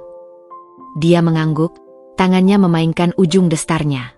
"Aku ingin berbicara denganmu." Dia menarik napas dalam. "Tentang segala sesuatu yang telah terjadi." Aku diam, membiarkannya melanjutkan dengan caranya sendiri. "Ancaman-ancamanku padamu, perlakuan burukku, memisahkanmu dari Arya." Setiap kata sepertinya sulit diucapkan. Itu semua salah. Mataku membelalak. Aku tidak pernah menyangka akan mendengar pengakuan ini. Aku hanya ingin yang terbaik untuk Arya. Untuk keluarga kita. Suaranya pecah. Tapi caranya salah. Aku membiarkan keserakahan dan kebanggaan menguasai diriku. Dia menatapku, dan untuk pertama kalinya, tidak ada kebencian atau penghinaan di matanya, hanya penyesalan yang dalam. "Dan kau hanya mencintai anakku. Tulus. Dan sebagai balasannya, aku menghancurkan hidupmu, mengancam keluargamu." Air mata mulai mengalir di pipinya. "Aku minta maaf, Heya. Maafkan aku." Aku tercekat, tidak tahu harus berkata apa. Ini adalah hal terakhir yang kuharapkan. "Tapi," lanjutnya, suaranya bergetar, "maafku bukan tanpa pamrih. Aku tahu aku tidak pantas meminta apa-apa. Tapi tolong bantu Arya. Perusahaan, keluarga Siska akan menghancurkan kita." Sekarang aku mengerti. Ini bukan permintaan maaf yang tulus. Ini adalah keputusasaan. Dia datang padaku karena dia tahu Arya masih marah padanya. Dan aku mungkin adalah satu-satunya yang bisa menengahi. "Ibu," kataku dengan hati-hati, "Arya dan aku sudah berusaha menyelamatkan perusahaan. Tapi ini tidak mudah. Keluarga Siska meminta harga yang sangat tinggi untuk saham mereka." "Tapi kau bisa meyakinkan Arya," desaknya, sedikit dari keputusasaannya yang lama muncul. "Dia mendengarkanmu sekarang. Katakan padanya untuk menerima tawaran mereka, apapun harganya." Aku menggeleng, sedih melihatnya masih tidak mengerti. "Ibu, itu yang menyebabkan semua masalah ini sejak awal. Mengambil jalan pintas, menghindari konsekuensi. Arya sedang mencoba memperbaiki ini dengan cara yang benar. Tapi kita tidak punya waktu untuk cara yang benar," tangisnya. "Jika mereka membeberkan semuanya, perusahaan akan hancur. Nama keluarga kita akan hancur. Atau," kataku dengan tenang, "kita bisa terbuka tentang masalah ini, meminta maaf kepada investor, dan membangun kembali dengan jujur. Kadang-kadang, mengakui kesalahan adalah awal dari penyembuhan." Dia memandangku, dan untuk sesaat, aku melihat wanita yang berbeda, rapuh, takut, dan manusiawi. Bukan lagi raksasa yang menakutkan yang selama ini ku kenal. "Apakah kau bisa memaafkanku, Heya?" bisiknya, suara penuh harap. "Aku akan berusaha, Ibu," jawabku jujur. "Tapi butuh waktu. Kepercayaan tidak bisa dibangun dalam semalam, sama seperti kehancurannya tidak terjadi dalam semalam." Aku berdiri untuk pergi. Aku akan berbicara dengan Arya. Tapi tidak untuk memintanya menuruti permintaan keluarga Siska. Tapi untuk meyakinkannya bahwa kita perlu menghadapi ini bersama, sebagai keluarga, dengan semua kesalahan dan kekurangan kita. Saat aku meninggalkan kamarnya, aku merasa campuran aduk, sedih, lega, dan sedikit harapan. Permintaan maafnya mungkin terlambat dan tidak sepenuhnya tulus, tapi itu adalah awal. Dan mungkin, dari puing-puing keserakahan dan kebanggaan ini, sesuatu yang lebih baik bisa tumbuh. Sebuah keluarga yang tidak lagi dibangun di atas dasar uang dan kekuasaan, tapi pada kejujuran dan saling pengertian. Meninggalkan kamar Ibu Marina, kepalaku penuh dengan pertanyaan yang berputar-putar. Permintaan maafnya, apakah itu tanda penyesalan sejati, atau hanya kepanikan seorang wanita yang melihat istana pasirnya runtuh? Bagaimanapun, kata-katanya tidak bisa kuhapus begitu saja. Dia telah mengakui kesalahannya, meski mungkin dengan motivasi yang tidak murni. Aku menemukan Arya di ruang kerjanya, berkutat dengan tumpukan dokumen dan layar komputer yang penuh dengan spreadsheet. Wajahnya tampak lelah, tapi ada keteguhan di matanya yang membuatku bangga. "Ibu memanggilmu?" tanyanya tanpa basa-basi, seolah sudah menduganya. Aku mengangguk, duduk di seberang mejanya. "Dia meminta maaf." Arya mendengus, menutup laptopnya dengan agak keras. "Maaf karena ketahuan, maksudmu? Atau maaf karena rencananya gagal total?" "Ari," tegurku lembut. Aku melihatnya. Dia hancur. Benar-benar hancur. Bukan sebagai Ibu Marina yang kita kenal, tapi sebagai seorang wanita yang takut dan menyesal. "Dan kau percaya itu?" tanyanya, skeptis. Aku percaya bahwa dia menyesal atas konsekuensinya. Apakah dia menyesal atas tindakannya? Mungkin tidak sepenuhnya. Tapi itu adalah permulaan. Aku menarik napas. Dia juga meminta, tepatnya, hampir memohon, agar kita menyelamatkan perusahaan, dengan cara apapun. Arya menghela napas panjang, bangkit dari kursinya dan berjalan ke jendela. Keluarga Siska memberikan ultimatum. Mereka memberi waktu 48 jam untuk membeli saham mereka dengan harga 3 kali lipat dari nilai wajar. Atau mereka akan membocorkan skandal keuangan kita ke media. Dadaku sesak. Itu pemerasan. Tentu saja. Tapi mereka memegang kartu yang kuat. Jika berita tentang kondisi keuangan kita yang sebenarnya terbongkar, investor akan lari, dan nilai saham kita akan anjlok lebih dalam lagi. Dia menoleh padaku. Jadi, disinilah kita. Pilihan sulit. Membayar pemeras dan menyelamatkan perusahaan dalam jangka pendek, atau memanggil bluff mereka dan mempertaruhkan segalanya. Aku berdiri dan mendekatinya, meletakkan tangan di pundaknya. "Apa kata nalurimu?" Dendamku ingin membiarkan mereka membocorkan segalanya. Akunya, suara rendah. Biarkan ibu menghadapi konsekuensi dari tindakannya. Tapi, dia berbalik, memandangku. Itu akan menghancurkan perusahaan yang telah dibangun kakek dan nenekku. Itu akan mempengaruhi ratusan karyawan dan keluarga mereka. Dan itu akan membuat kita terlihat seperti tidak mampu mengelola bisnis keluarga. Jadi, balas dendam bukanlah pilihan, simpulkun. Tidak, dia setuju. Tapi membayar pemeras juga bukan. Itu hanya akan mendanai predator lain di masa depan. "Lalu apa pilihan ketiganya?" tanyaku, merasa ada sesuatu yang disembunyikannya. Sebuah senyum kecil muncul di bibir Arya. "Rendra, pengacara kita, punya ide. Agak berisiko, tapi bisa jadi solusi jitu. Katakan padaku." "Kita yang membocorkannya sendiri." Aku terkesiap. "Apa? Tapi?" "Dengar dulu," pintanya. "Kita mengadakan konferensi pers. Kita mengakui bahwa ada ketidakberesan dalam manajemen keuangan yang dilakukan oleh mantan direktur utama, Ibu, yang telah mengundurkan diri. Kita jelaskan bahwa kita sedang dalam proses perbaikan, dengan pengawasan ketat dari auditor independen. Kita buka semua kartu, kecuali detail yang bisa digunakan untuk menuntut keluarga Siska." Aku memproses idenya. Jadi, kita mengambil kendali narasinya. Kita ubah skandal menjadi cerita tentang reformasi dan transparansi. Tepat, matanya berbinar. Kita akui kesalahan, tunjukkan bahwa kita sedang memperbaiki, dan minta dukungan. Itu akan memotong kaki keluarga Siska. Ancaman mereka tidak lagi berharga karena kita sudah membongkar semuanya sendiri. Tapi risikonya. Ya, risikonya besar. Tapi ini adalah satu-satunya cara untuk keluar dari jerat pemerasan ini tanpa menyerah pada tuntutan mereka. Dia memegang tanganku. Aku butuh dukunganmu. Heya. Ini akan menjadi minggu-minggu terberat dalam hidup kita. Aku memandangnya, suamiku, yang begitu berani memilih jalan yang sulit demi melakukan hal yang benar. Bagaimana mungkin aku ragu? Aku bersamamu, kataku dengan yakin.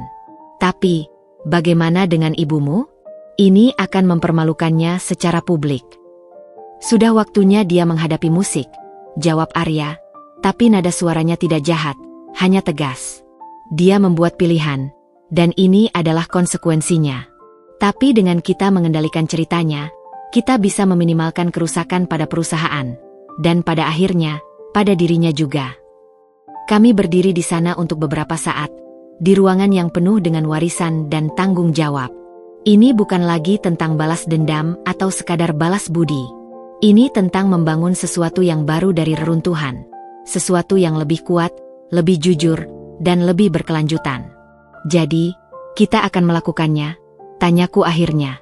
Kita akan melakukannya, konfirmasinya. Bersama. Pilihan telah dibuat. Jalan tengah antara balas dendam dan penyerahan. Sebuah jalan berani menuju kejujuran, betapapun pahitnya. Dan untuk pertama kalinya sejak semua ini dimulai, aku merasa benar-benar damai dengan keputusan kami. Karena ini bukan tentang menghancurkan atau menyelamatkan Ibu Marina. Ini tentang menyelamatkan masa depan. Untuk kami, untuk karyawan, dan untuk keutuhan keluarga Wibawa yang sebenarnya. 48 jam berikutnya adalah periode paling intens dalam hidup kami. Ruang kerja Arya berubah menjadi pusat komando, dengan Rendra dan tim humasnya bergabung dengan kami untuk menyusun strategi. Ibu Marina, setelah mengetahui rencana kami, awalnya marah-marah, tetapi akhirnya menarik diri ke kamarnya lagi, menyadari bahwa dia tidak lagi memiliki kendali. Hari H dimulai dengan ketegangan yang hampir terlihat. Konferensi pers dijadwalkan pukul 10 pagi di ballroom hotel tempat pesta pernikahan kami dulu diadakan. Ironi yang pahit tidak luput dariku. Apakah kita melakukan hal yang benar? Tanyaku pada Arya pagi itu, membantu merapikan dasinya. Tanganku sedikit gemetar. Dia menatapku di cermin, matanya lelah tapi penuh keyakinan. Tidak ada yang benar dalam situasi ini, sayang. Hanya pilihan yang kurang buruk. Dan ini adalah pilihan yang mempertahankan martabat kita. Dia memegang tanganku. Kau siap? Aku menghela napas. Seperti yang akan kukatakan. Aku di sini bersamamu. Ballroom dipenuhi wartawan. Saat kami masuk, Arya, Rendra, dan aku, kilatan kamera menyala-nyala. Arya memimpin kami ke meja panel, di mana mikrofon sudah menunggu. Aku duduk di sampingnya, berusaha menjaga napas tetap teratur. Terima kasih telah hadir. Mulailah Arya, suaranya jelas dan tegas meski ada bayangan kelelahan di wajahnya. Kami mengundang Anda hari ini dalam semangat transparansi dan akuntabilitas. Ruangan menjadi sunyi. Aku bisa merasakan tatangan para wartawan yang penuh antisipasi. Selama beberapa bulan terakhir, dalam proses audit internal, kami menemukan ketidakberesan dalam pengelolaan keuangan grup Wibawa. Suara Arya tidak goyah. Ketidakberesan ini terjadi di bawah kepemimpinan sebelumnya, dan sebagai tanggung jawab moral, mantan Direktur Utama Ibu Marina Wibawa telah mengundurkan diri.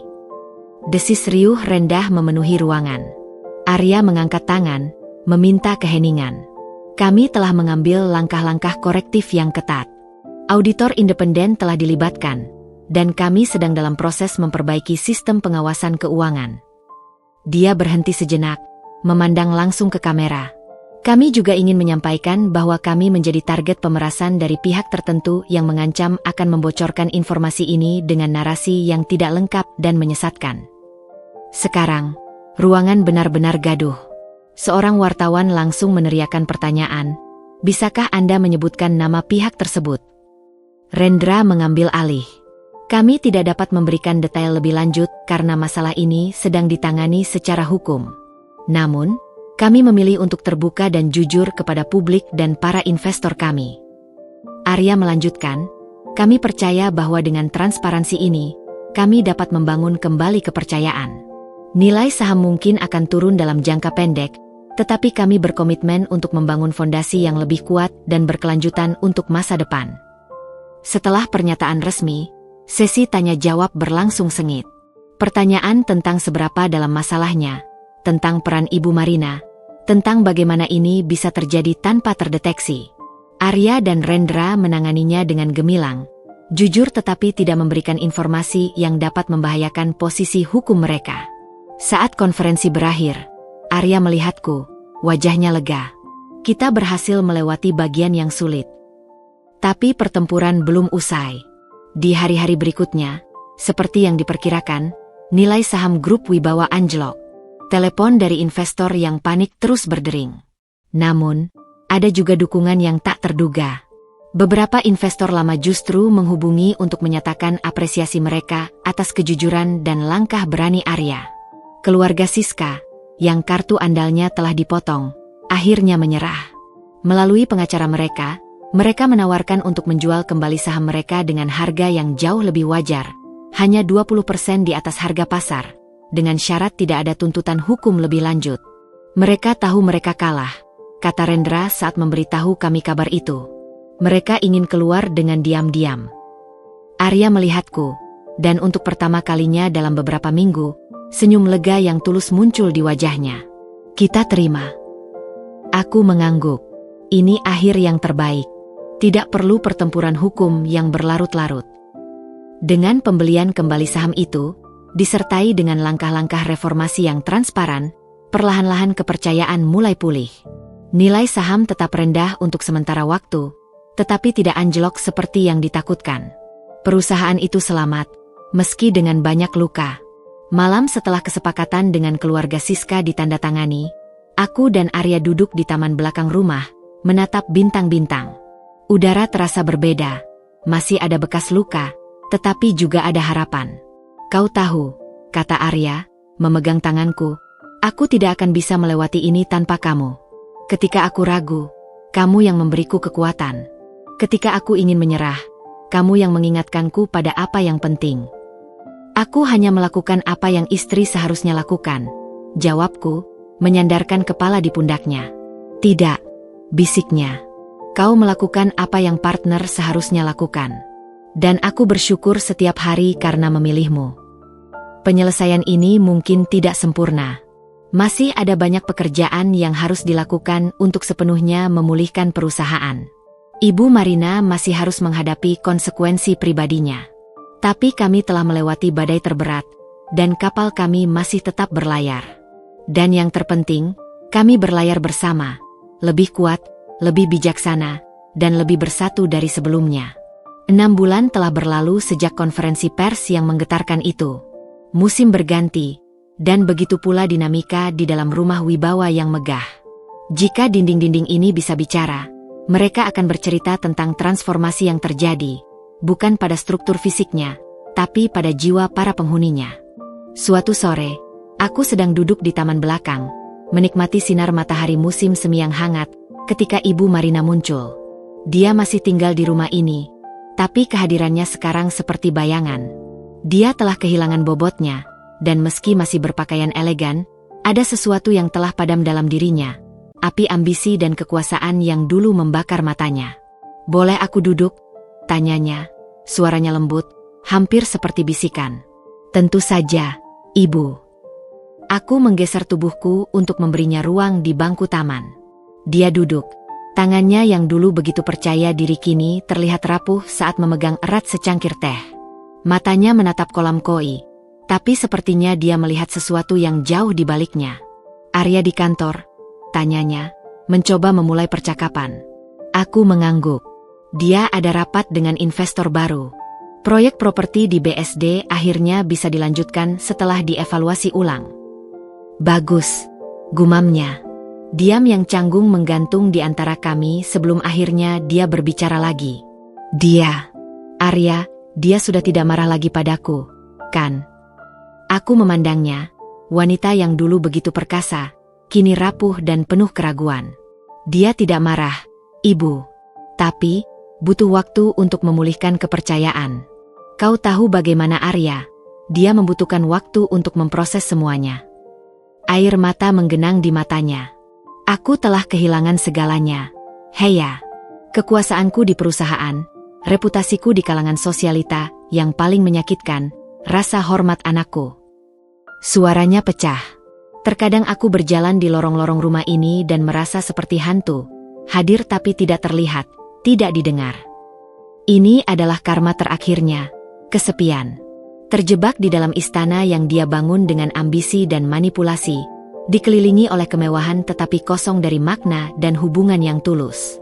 Arya masih mencintaimu, Ibu, kataku, meletakkan tanganku di atas tangannya. Dia hanya butuh waktu. Dia memilikimu, ujarnya, menatapku dengan tatapan yang kini penuh dengan penerimaan, bukan kebencian. Dan akhirnya aku mengerti mengapa. Kau memberinya kekuatan yang tidak pernah aku beri. Kau membantunya berdiri dengan integritas, bukan dengan menghancurkan orang lain. Dia berdiri, menyeka sudut matanya dengan sapu tangan sutra. Terima kasih, Heya. Terima kasih tidak. Meninggalkannya ketika segala sesuatunya menjadi sulit. Dan maafkan aku, untuk semuanya. Dia berjalan perlahan kembali ke dalam rumah, bahunya yang dulu tegak kini sedikit membungkuk. Aku menyaksikannya pergi dengan perasaan campur aduk, sedih atas penderitaannya, tetapi juga memahami bahwa ini adalah konsekuensi alami dari pilihannya sendiri. Ketika Arya pulang malam itu, aku menceritakan pertemuan kami. Dia mendengarkan dengan serius, wajahnya berkerut. Kadang-kadang aku merasa bersalah, akunya sambil melepas jasnya. Melihatnya seperti itu, rapuh dan sendirian. Tapi kau melakukan apa yang harus dilakukan. Ingatkanku, kau menyelamatkan warisan keluarga, dan yang lebih penting, kau melakukannya dengan integritas. Dia menarikku ke dalam pelukannya. Aku tahu, tapi tetap saja, dia adalah ibuku. Aku berharap suatu hari nanti kami bisa memiliki hubungan yang berbeda, hubungan yang tidak berdasarkan pada kendali dan manipulasi, tetapi pada saling menghormati dan penerimaan. Beri waktu, sayang, bisikku. Penyembuhan membutuhkan waktu. Malam itu, saat kami berbaring di tempat tidur, Arya berkata, kita harus pindah, Heya, keluar dari rumah ini. Aku terkejut. Kenapa? Kita baru saja mulai merasa nyaman di sini. Karena ini bukan rumah kita. Ini adalah monumen bagi ambisi ibu. Setiap sudutnya mengingatkanku pada pertempuran kita, pada rasa sakit yang kita alami. Dia memandangku. Aku ingin kita membangun rumah kita sendiri, tempat yang diisi dengan cinta dan tawa, bukan kenangan pahit. Aku tersenyum, menyadari kebijaksanaan dalam kata-katanya. Aku menyukai ide itu. Rumah kita sendiri. Beberapa minggu kemudian, kami menemukan sebuah rumah yang lebih sederhana tapi hangat, tidak jauh dari kota. Saat kami memberitahu Ibu Marina tentang rencana kami, dia hanya mengangguk. Matanya berkaca-kaca tapi menerima. Mungkin itu yang terbaik, katanya. Rumah ini terlalu besar untukku sendiri. Hari ketika kami pindah, Ibu Marina berdiri di pintu masuk, menyaksikan barang-barang kami dimasukkan ke dalam truk pindahan. Saat aku akan masuk ke mobil, dia mendekatiku. Jagalah dia, Heya, bisiknya, memegang tanganku. Dan, kunjungi ibumu yang tua sesekali. Aku melihat ke matanya dan melihat untuk pertama kalinya, bukan Ibu Marina yang dingin dan menghakimi, tetapi seorang ibu yang mencintai anaknya, meskipun carunya salah. Kami akan sering mengunjungimu, Ibu. Janji. Dia tersenyum, senyum kecil yang tulus dan sedih, lalu berbalik dan masuk ke dalam rumah besar itu, sendirian. Saat kami berkendara meninggalkan rumah Wibawa untuk terakhir kalinya, aku memandang istana yang menjadi saksi bisu penderitaan dan kebangkitan kami. Itu tetap menjadi simbol kekayaan dan kekuasaan, tetapi bagi kami, itu adalah pengingat akan pelajaran berharga, bahwa karma memang ada, dan bahwa kesepian di puncak adalah hukuman terberat bagi mereka yang membangun menara gading mereka dengan mengorbankan cinta dan hubungan yang tulus. Arya meraih tanganku, dan kami saling tersenyum. Bab ini telah berakhir, dan bab baru yang penuh harapan sedang menanti.